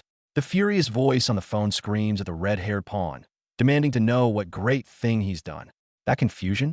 Pure genius orchestrated by Dan Jianyu for his opening act. The first illicit payment is delivered. A backpack stuffed with billions in cash, left at a doorstep. The moment the receiver lays eyes on it, the entire plan kicks into gear. Suspicion? Anger? Perfect. That's the fuel for the engine. Even the executor himself feels it. A strange sense of goodness creeping in. Is it laughable? No. It's the terrifying calm before he detonates the entire storm. But this was always a battlefield inherited from their fathers. When that familiar name surfaces again, the shadows of the past descend. Those times, what times could make a woman's eyes hold such profound depth? A wedding picture, a broken promise, and a subtle duel of family dynamics. Dan Jianyu's father, on the eve of marriage, promised to introduce his formidable sister. What seems like a simple introduction holds a universe of power, comparison, and hidden resentment. And then she appears. Juha, the legendary sister. With just a few sharp words and an icy stare, she tears the facade of this family reunion to shreds. Congratulate you? Am I sick? Get lost, fool. The onslaught begins. Every word from her is a scalpel, targeting the most sensitive nerve. Marrying a mere restaurant owner? Your aunt is beautiful? She'll crumble like a sandcastle. This isn't a conversation. It's a one-sided psychological execution. It dawns on the bride-to-be. She's not facing a bitter relative, but a madwoman convinced her only family has been stolen. Love, sometimes, is the most terrifying form of violence. And the man caught in the middle? He tries to shield his love with a declaration of, "I love this woman." But that proclamation of love looks pathetic and laughable against the hurricane of sibling hatred. When love fails, violence takes over. I have no family, damn bastard. When a family bond shatters, only animalistic rage and bloodied pain remain. This civil war was destined from the start to leave only scars. Yet the battered man, in the end, chooses to part ways with his sister, carrying only an apology and thanks. You shouldn't have brought her. Don't worry about me. She'll definitely come to the wedding. A prophecy or another naive delusion. His face is bandaged, yet his mind clings to a wedding invitation. Elsewhere, someone with a suitcase walks toward an unknown room. Two separate trails are about to intersect again, thanks to one mysterious package. Package delivered. A brown tote bag from an anonymous acquaintance. What could it possibly contain? The answer, a mountain of cash and a note that simply says, "I'm sorry. Thank you." Billions in currency. A long overdue apology. A secret buried for years, finally exploding into the light. Tears break through. Does she know what her father said back then? The answer is clutched in those trembling hands. All the schemes, the coldness, the resentment. For a moment, it seems like it could all be washed away by those tears. A smiling apology from a man over his shoulder. A silent, retreating back in an elevator. A woman crying, a note covering her eyes. Three threads, forever entangled by one sentence. "I'm sorry. Thank you." The prologue to a revenge story was written in a moment of tenderness a generation ago. We cut back to the high-stakes game. Despair, cold sweat, cries of no escape. Park Eun-ho and his sister are at the edge of a cliff. Win or lose this hand, it's life or death. Welcome to the chaebol playground, where the currency is human lives. Young Tae-hoon offers Park Eun-ho a chance. Draw the card he's pointing at. This isn't a chance, it's pure poison bait. Not taking it is a dead end. But taking it, what terrifying card could it be? The card lies face down. Every eye in the room is locked onto it. What card is it? The one Dan Gunwoo left behind. A lifeline or the golden ticket straight to hell? Park Eun-ho's hand reaches out. Stop. The blonde woman shrieks. It's not your turn. Does he intend to reveal this card right in front of everyone? He's insane. This is pure madness. But the man across the table, Young Tae-hoon, simply asks coldly, do you want the game to end before it even begins? Meanwhile, a voice from under the table whispers its threat. You don't have many chances left. Sandwiched between two predators, Park Eun-ho is trapped. A late-night hospital rendezvous. If you want to save your life, you are obligated to take this card. The order has been given, but does obeying it actually mean survival? The answer is revealed. That card, deliberately set aside by Dan Gunwoo, can only be one thing: death. A skull card, symbolizing total game over, is passing around the table clockwise. This is Gunwoo's trap within a trap. The master plan is laid bare. Dan Gunwoo intends for Park Eun-ho to pass the death card back to Young Tae-hoon. It's his only winning strategy. But wait, hasn't Tae-hoon and Eun-ho already guessed this exact move? Just as Park Eun-ho, on the verge of a breakdown, stammers, I need a, Young Tae-hoon cuts him off. Coldly, he drops just one word. 3. Not a suit, not a joker. He's demanding the third card from Dan Gunwoo's own hand. Blatant information cheating. The blonde woman slams the table, screaming it's sheer fraud. Young Tae-hoon just asks calmly, I only said what I needed. Does that count as cheating? The privilege of rewriting the rules is etched on his face. This is the true face of the elite. Young Tae-hoon lectures Cha Yuri. Using those beneath us is as natural as eating or sleeping. We have the right to use them. And through gritted teeth, Cha Yuri echoes back, as much as is needed. Dan Gunwoo can't hold back anymore. He thought these people might at least restrain themselves out of shame. He was wrong. They're shameless to the bone. When have you ever seen a whale apologize to the small fish for its insatiable appetite? Young Tae-hoon's words are the final, chilling verdict on this game of hierarchy. The story opens with a brutally ironic contrast.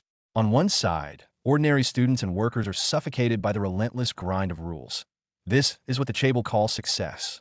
On the other side, the elites look down and ask with contempt, how can the pathetic lives of you commoners be valued the same as ours, who bear the fate of this nation on our shoulders from birth? Late at night, a game of fate unfolds.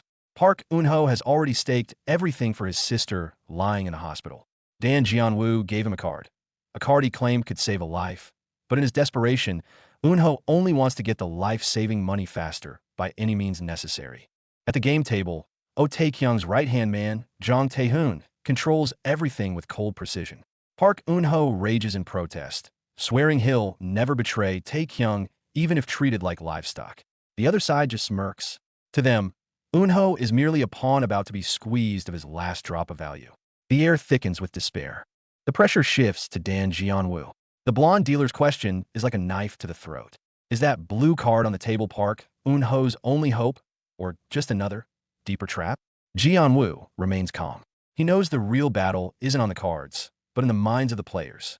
Park Eun-ho makes his choice. He's betting his own blood, his last remaining capital. And what of Jong Tae-hoon? He smirks, ordering his men to record this blood debt. Secretly, he contacts a professor from an organ transplant center. They don't just want his money. They want to disassemble him for parts. This darkness has only just begun. The scene cuts abruptly to a chilling medical environment. Park Eun-ho, restrained, surrounded by cold blood bags and medical equipment. He's told that even escape is a delusion. This is the slaughterhouse they've prepared in advance, just waiting for the signal to start the harvest. The psychological warfare at the gambling table reaches its peak. Jong Tae-hoon needs a 3. He piles on the pressure, questioning his opponent, but his true target is Dan Jianyu, probing for his hand. Every word is a sharp probe, trying to pierce the mental defenses of the others. Dan Jianyu's mind races through calculations. His opponent needs 2 3s. If he can anticipate their strategy, he can flip this game entirely. Looking at his hand, an almost imperceptible smirk touches his lips. The moment for his counterattack might just be the next card. A sudden message explodes like a bomb tossed into still water. Park Eun-ho's little sister has woken up. Shocked, he wants to leave immediately. It's a glimmer of light in the pitch-black darkness. But leave? Not so fast. Sit down. Jung Taehoon barks. He coldly blocks Eun-ho's last hope. You started this game. You see it through to the end. You think you can run away before I do? Who do you think you are? That last flicker of hope is crushed without mercy. Park Eun-ho shatters completely, roaring for the other to stop talking nonsense. Meanwhile, Dan Jianyu sits calmly across the table, as if saying, "This is the moment I've been waiting for." All the emotion, all the pressure, are now the fuse for an imminent explosion. The shot cuts to a confident close-up of Dan Jianyu. He has already deciphered the two weaknesses Jang Taehoon uses to control Park Eun-ho, his sister and his family. And now, the final condition needed to completely crush Jang Taehoon is finally, securely, in his grasp. Back at the table, the atmosphere freezes over. Jang Taehoon crushes Park Eun-ho with sheer authority. Have you forgotten who you're speaking to? A few days apart, and you've already let yourself go. Are you prepared to answer for your words? Confronted with this blatant threat, Eun-ho can only fall silent, a stillness crushed by despair. Jang Taehoon continues his psychological torture. Your sister woke up, and then what? Would you dare to tell her what her precious brother was doing while she lay unconscious in the hospital? He provokes. Would you dare tell her about your father hanging himself, your mother committed to a psychiatric ward? Every word strikes deep into Eun-ho's most painful wounds. Finally, Jang Taehoon delivers the killer blow, reminding him not to forget who extended a helping hand in his darkest hour. But this was never help. It's the coldest way to remind someone they are already mired in a quicksand of debt and sin, with no hope of escape. A flashback to 1 year earlier. Park Eun-ho and his sister are having a fierce argument at home over money. The sister accuses him of stealing from her, while he angrily denies it and lashes out at her for barging into his space. The seeds of suspicion and estrangement were planted long ago. In the memory, his sister has a band-aid on her face. Back then, Eun-ho didn't pay it any mind, didn't question it. But now, looking back, it was clearly a mark left by school bullying. He should have noticed. He should have protected her. His sister, playfully hanging upside down from the window frame back then, now looks like a desperate, silent cry for help in Eun-ho's memory. A pity he couldn't read it then. Tragedy often lurks in the mundane details we overlook. His sister's final message arrives, accompanied by the shocking image of blood on her wrist in the schoolyard. She left the last trace of her life there. In that moment, she was no longer the sister who quarreled with her brother, but a desperate victim of bullying. The brutal truth unfolds. His sister endured organized bullying and extortion by her classmates and a senior named Mir for half a year. The panel shows the perpetrator's vicious grins, contrasted cruelly with the victim's helpless, kneeling posture. Yet the court's verdict is a colossal irony. The bullies were merely sentenced to study hard and community service. The court's reasoning? They were minors who did not fully comprehend the gravity of their actions, and even partly blamed the victim's psychological instability. Park Eun-ho's father loses control in the courtroom. My daughter nearly died. What does that have to do with making them study and do chores? But no one cares. The bullies won't even have a criminal record on file, while his sister lies in the ICU, teetering on the edge of death every day. This is the justice they see. A week after the verdict, the bullies received an anonymous package. Inside it lies the very video of the bullying that let them walk free. The gears of revenge have begun to turn. One of the bullies stares in horror at his phone. That brutal bullying video is spreading like wildfire online. Someone is distributing it. This is revenge. Fear instantly seizes them all. The video spreads through the school like a virus. Everyone is watching. Everyone is talking. One of the male bullies completely breaks down. In a panic, he runs to the teacher's office because he knows calling the police is useless now. They've been targeted by an unseen avenger. The boy bursts into the teacher's office, begging for help. "Teacher, please, save me. The police are useless now." Inside, another teacher watches him with a meaningful gaze. A middle-aged teacher puts a finger to his lips in a warning gesture for silence. His eyes are ice cold. The message is clear. Shut up. Don't make this worse. The tentacles of power have already extended into every corner of this school. We return to the present. Dan Jianyu is suddenly informed that chaebol heir Oh Tae-kyung has personally come to pick him up from school. Jianyu is surprised, but he knows the game is finally entering its core battleground. Outside the building, a white luxury car waits silently. Jianyu puts on his jacket and walks out, understanding that this sudden favor likely stems from the value he displayed at the gambling table, and for what they've learned about his past and health condition through his father. But he knows he's just a more interesting pawn on their board. Inside the car, Oh Tae-kyung is driving himself. He makes casual small talk, saying he was too exhausted yesterday to call ahead. But this very casualness reveals his absolute ease of command. Dan Jianyu understands that who he's about to meet is likely the true master of this school. The luxury car moves through Seoul, its interior thick with unspoken tension. Tae-jiang casually mentions the 5 billion don Junwoo won, treating it like a mere score. The real chilling part? He knows about Junwoo's past and health issues, details sourced from his scandal-plagued father. This isn't an offer of trust. It's a demonstration of omnipresent power, a nail meant to pin Junwoo firmly in place on the game board. The conversation in the car continues, a duel of pleasantries and probes. Tae-jiang's words are silk threads laced with poison, slowly winding around Junwoo. He hints at a kind of appreciation for Junwoo's past audacity. Junwoo listens with a placid face, while internally he sneers. Appreciation? More like seeing the perfect stone to hurl into the school's stagnant, corrupt pond. Tae-jiang's smile remains elegant, taking on a chilling edge. His words drip out slowly, each one a surgical scalpel peeling back Junwoo's carefully constructed facade. The senator, in his own words, told me about your past and your health. The shock is visceral. The wounds Junwoo thought he'd buried deepest are laid bare before his most formidable opponent. Leaning back, Tae-jiang exudes complete control. Don't make that face. Because of this information, I've come to trust you more. Junwoo can only manage a stiff, right? Trust? A cruel joke. This is control, plain and simple. I hold your vulnerabilities, therefore you are a tool for my use. The car pulls to a stop before a stately brick and stone building. The next arena awaits. Even Tae-hoon couldn't handle you. So, you have every right to be here as my partner and comrade. Tae-jiang's words are a blessing that sounds like a curse. He pushes open the heavy door to the Yansu Foundation. Staring at this foundation building, Junwoo feels his heart pound. This isn't a school. This looks like the beating heart of the real power. Inside, a group of exceptional young men and women await inspection. Tae-jiang's elite 7. Their gazes sweep over Junwoo, a mix of appraisal and the chilling detachment of those born into power. A young man in a cap, who introduces himself as Jang Hyun-soo, great-grandson of the founder of the ND Group, smiles faintly. Junwoo realizes instantly, behind every person here stands a suffocating behemoth of influence. The chaebol heiress Lee Eun-ji doesn't bother hiding her distaste. Cha Yuri, granddaughter of the NIS director, coolly invites him inside. Each name, each title, falls like a stone on Junwoo's chest. This isn't an interview. This is Tae-jiang's warning.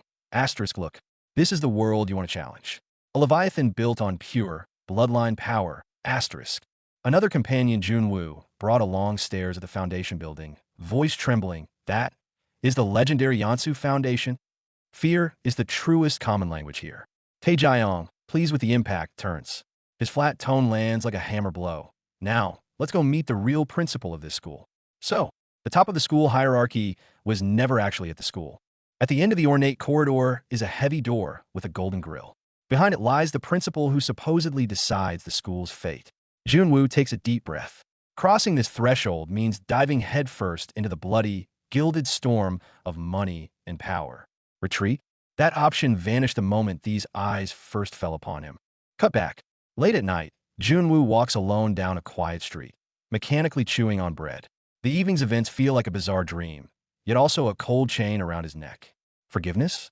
He recalls the words spoken in the foundation. A wry, utterly cold smile touches his lips. Forgive his enemies? Then who will forgive him?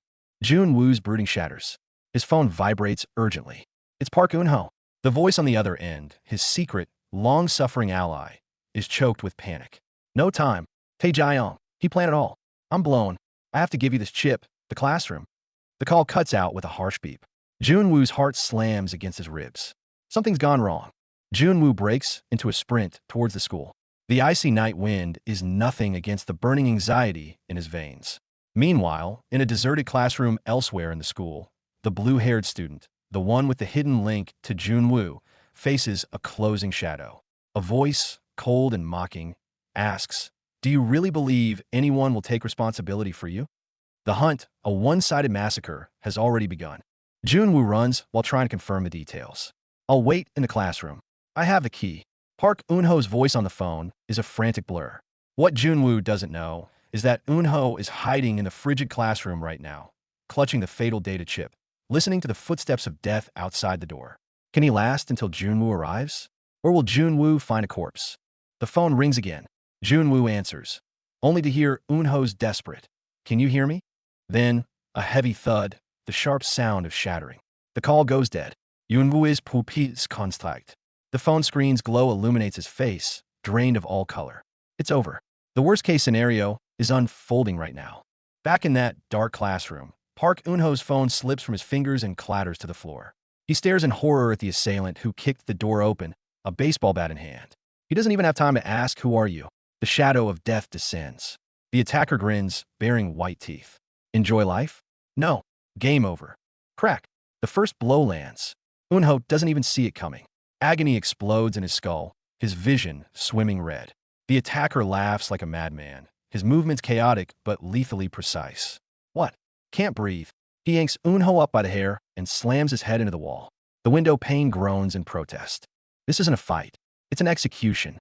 Eun-ho is dragged across the floor like a rag doll, blood and desperate cries mixing.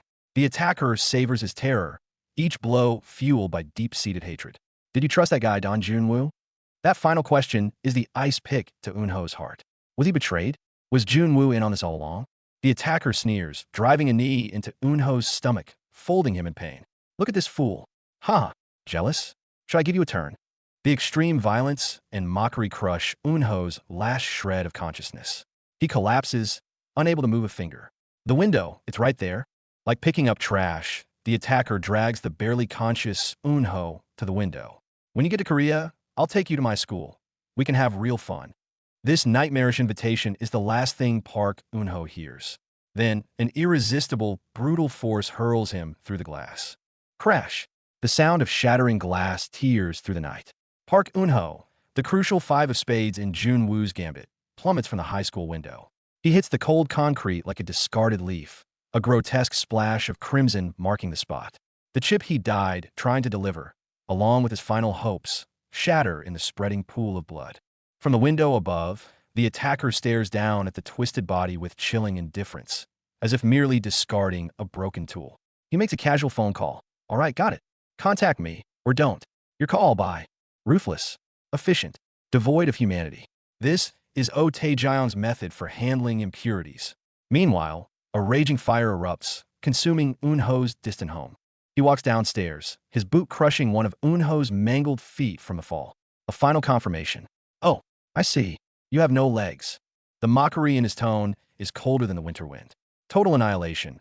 Physically, psychologically, the person and their family. No path for survival. No trace left behind. Crouching down, he stares into Eun-ho's fading eyes, delivering the final verdict. First, you deserved every hit today.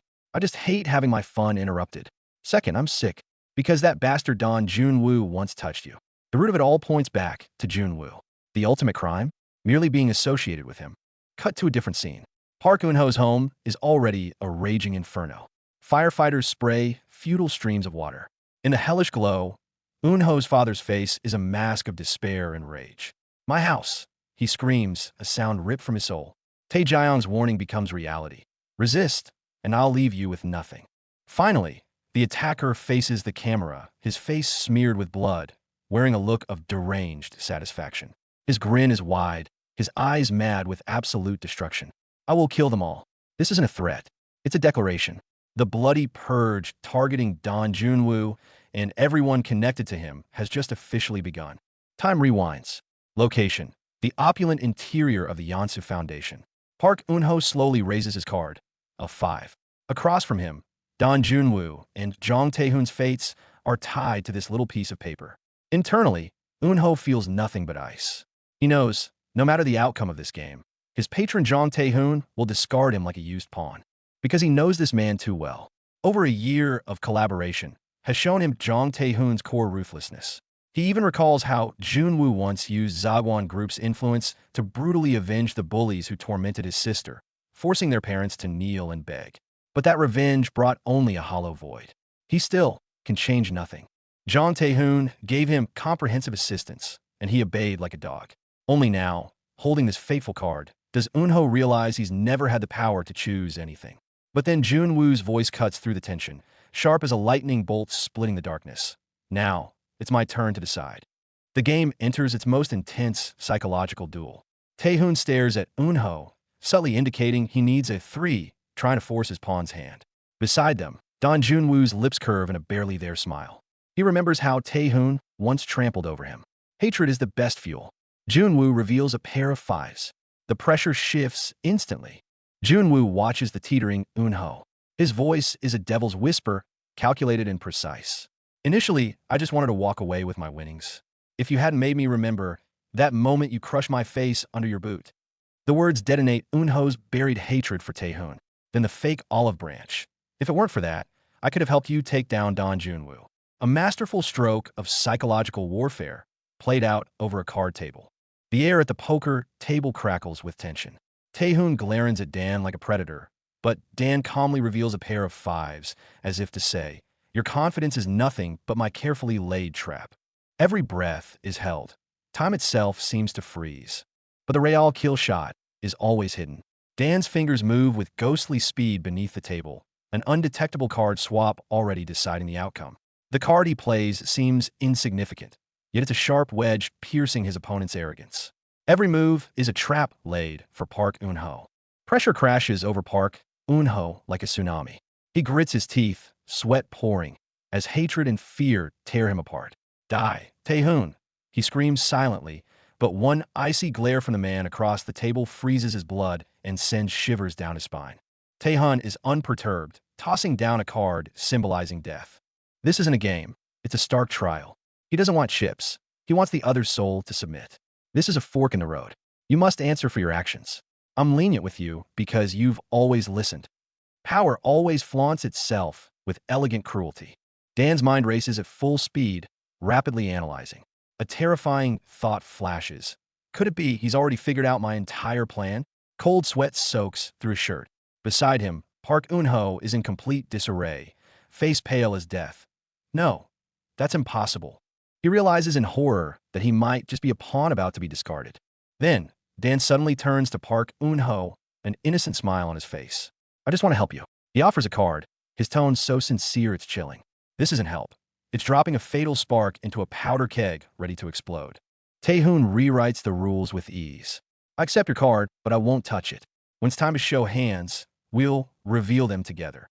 This together pushes Park Eunho into a dead end. If Park really gave the death card to Taehoon, then right now, he's putting the noose around his own neck. The stakes have snowballed to 200 million, but Dan sits calmly. "Just as I expected, everything is going according to plan." All he needs to wait for now is for Park Eunho, under immense fear and pressure, to ultimately choose not to raise. That's the real checkmate. Park Eunho's thread of reason finally snaps. He recognizes his opponent, Taehoon, but at the same time, a cold chill rises from his feet. If I fold, the game is over. Meanwhile, Dan stares at the cards in his hand, his shock finally unconcealed. It's the immense astonishment of a prey falling into the perfect trap it built itself. "It's your turn, Eunho," a cold female voice announces. Park's hand trembles as he reaches out, the bandages on his fingertips seemingly still damp with cold sweat. Drawing a card feels like drawing his own fate. Across from him, the young man, Dan Jianyu, is tense, eyes fixed unwaveringly on the table. "I." Park's voice trembles, fold. Those 2 words drain all his strength. Seeing this, Dan follows without hesitation. "I fold too." Well, that's it. Everyone has folded. But the psychological slaughter has only just entered its most brutal phase. "Now, reveal your cards. Go in order. Dan Jianyu, you're first." The dealer's tone brooks no argument. The 200 million won table has become a judgment seat. Dan must reveal his cards first, instantly concentrating everyone's gaze and pressure onto him alone. Outside the card game, someone else lies on the line between life and death. In a hospital, a life monitor blinks coldly. The hand wrapped in bandages once held cards that altered fate. Dan's plan was never just about winning or losing at the table. His chessboard is the entire city's underbelly. Dan reveals his hand, a pair of 5s. The cards are clean and simple. Across the table, Cha Yuri's pupils constrict sharply. I didn't expect Dan to bet. Then the card he placed on the table. She realizes all the earlier bluffs and maneuvers weren't even for the pair of 5s at all. That was just a smokescreen. I'm risking my life, and the hand I get is worthless. Taehoon roars, slamming down a 1 card. "Not the death card?" Cha Yuri's question is frigid and sharp. "So, You were just bluffing against Park Eun-ho the whole time? The question strikes at the core. Dan Jianyu, do you dare face the real death? Taehoon, reveal your hand. The order comes. Taehoon slams down 3 cards triumphantly. A pair of ones. His smug grin freezes instantly, his mind going blank. A pair of ones? Wait, why is it a pair of ones? The man who kept claiming he needed 3s is holding the worst possible trash hand. He kept insisting he needed 3s. I have 1, so where are the other 2? Cha Yuri finally understands. This was a complete fraud from the start. She grabs Park Eun-ho's arm tightly, warning sharply, no, that's enough, stop. She sees it now. This game will literally get someone killed. At this critical moment, Dan moves.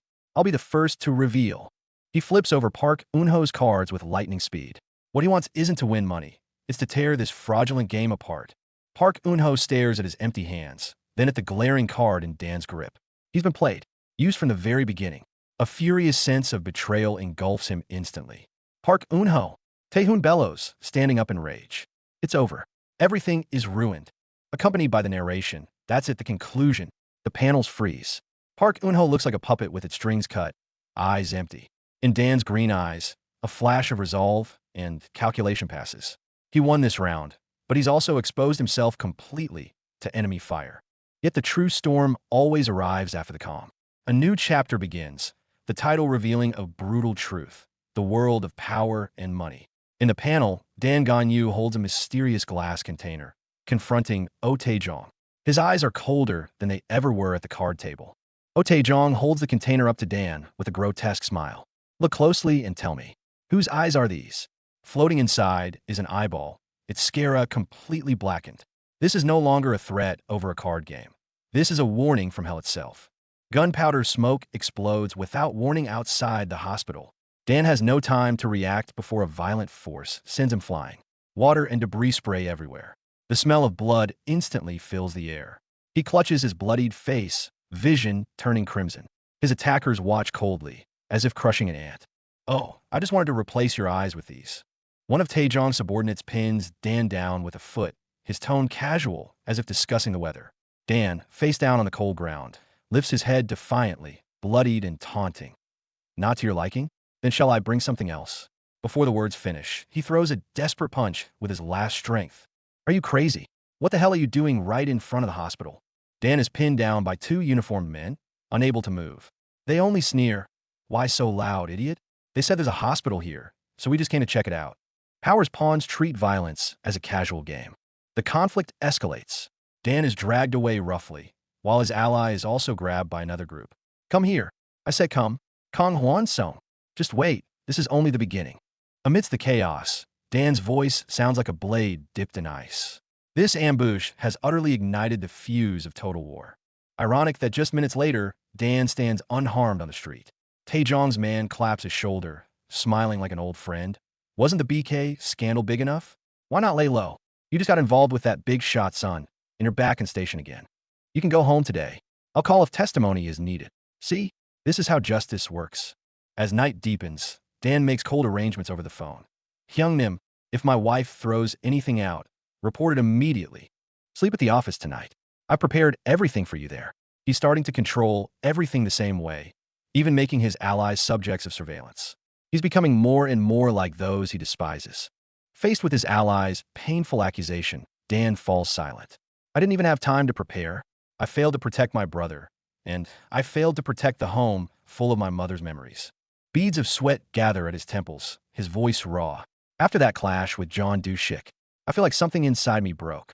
The forever calm genius shows for the first time a crack named Failure. Walking the late-night streets, his ally tries to reach him with memories. Remember when you first came to our office? A little punk who followed me around for 3 days begging to join. But Dan's face is expressionless, his mind roaring. When I see people who keep photos of exes and can't forget them, I want to snatch those pictures and flush them down the toilet. I want to punch these idiots awake. His own ruthlessness toward the past is more brutal than any enemy's. And the story pauses completely on his lost, stunned expression. What is so special about me? That question might be more lethal than any enemy's blade. Dan Jianwu's past was far from simple. A question once held him captive, cutting deep. Why did you run away from such a good home? Back then, Jianwu could only smile bitterly through tears. In his father's world, he was a thorn in everyone's side. The elite, heirs like Oh Tae-kyung, they saw this unexpected transfer student as a threat coming to steal everything they had. But threats always arrive in the ugliest forms. Look at the mocking bandage on a rival's face as he deliberately mentions a sensitive name. Your brother can walk now. This is no good news. It's a declaration of war. In the very next moment, the focus shifts to hurried, running footsteps. Dan Jianyu's actions never wait for anyone. Jianyu watches quietly through the glass, witnessing a warm family reunion that has nothing to do with him. His gaze is gentle but distant. His fingertips only meet cold glass. A voice echoes in his mind, solidifying his resolve. You have no reason to stay there anymore. This is not just goodbye to the past. It's severing the last remaining ties to his father. The twilight sky burns crimson, mirroring the fury boiling within Jianyu. An order slams into him. Bring your brother now. And all obstacles are blamed on one name, the madman Han Hyun-jun, just as John Dusik described. Because of him, Jianyu was denied even in normal conversation with his own brother. Look at that angry stride. Every step treads the line between humiliation and losing control. Jianyu, Dan Hongwu. Someone angrily stops him. They tear right through his feigned calm. Now that you're involved, stop whining. It's not money you should be thinking about. Then comes the hammer-like warning. It's Cheon Du-sik's daughter. You fool. The shadow of family feuds has now spread to the innocent, jolting Jianyu awake in an instant. In the dead of night, the hospital room is lit by a stark white light. A familiar figure stands by the bed. Could it be his father, John Hyok-chan? He speaks, his voice tinged with rare, clumsy concern. Can't sleep? Not tired? And the person in the bed, the once arrogant Moon Junmin, now he just covers his face in agony, his voice hoarse. Don't really feel like sleeping. Beneath the physical wounds lies a deeper exhaustion. Mocking laughter echoes in the quiet room. Someone relays Jianyu's embarrassing state. Heard? Han Hyun-jung came by. Your cries could be heard even here. Faced with such humiliation, another just holds his head in pain, muttering curses. He's really insane. He just pushed everything onto someone else. And he dares to show up so casually. Fear and anger are spreading within the ranks of the allies. By the hospital bed, the truth is being pried open piece by piece. So, you don't know who hit you that day, Jianyu states, his tone terrifyingly calm. The injured man on the bed breaks into a cold sweat, frantically denying it. What are you talking about? I don't remember what happened. The air freezes. Jianyu's gaze sharpens. The truth is about to erupt. Yunha, you're actually, in fact. Judgment descends on the night street. A figure lies trampled underfoot, his once blue hair now like extinguished flames. The one standing above speaks with chilling coldness. I wanted to crush your skull. Applying pressure with his foot, he delivers the final verdict. But now, there's no need. This is the loser's end and the winner's ruthless proclamation. This has always been the rule in the boiler room. Bloodshed intertwines with philosophy. A well-dressed Ahiju licks blood from his lips, sneering and cursing his opponent. Yet another voice whispers, an ancient riddle of dream and reality. Was it that I became a butterfly in a dream, or that the butterfly became me? Before getting his prosthesis, he often dreamt of running, as if the accident never happened. The line between reality and delusion has completely shattered in his mind. In the halls of power, standing by Oh Tae-kyung's side, is always a god looking down upon mortals. Another man, face covered in blood, accuses. He was once treated like a clown, crushed between the immense influence of these two, enduring endless humiliation. Thus, his eyes are twisted with hatred. Jianyu, a cold, golden spike hangs on a clothes rack. It's not decoration. It's the final tribute being prepared for Oh Tae-kyung. Look at this hospital room. Bandaged and bruised, he brandishes a fork like a dagger, eyes burning with vengeance. You think I'll give up? Not a chance, he roars at his stunned ally. A few beatings and they think he'll yield? Tell me, Hyung, how do we deal with that bastard Han Hyun-jung? Even lying in a hospital bed, Dan Jianyu's counterattack is just getting started. Someone wants to escape it all. I don't want to do this anymore. I'm going to start a new life. But they're instantly cut off by a voice boiling with even greater rage. It's not money you should be thinking about. It's John Du-sik's daughter. You fool. Responsibility is a shackle heavier than gold. And above all this turmoil, a deeper question haunts Jianyu. They all overcame hardship. So what's so special about me? Self-doubt is the most dangerous crack in a contender. In the end, all the clues, all the confrontations, All the murderous intent hidden behind smiles converge into a single moment. Dan Jianyu's eyes widen, his face a mask of utter disbelief. A truth he never anticipated, a variable powerful enough to overturn every plan, crashes down upon him. Where will this game of money and power head in the very next second?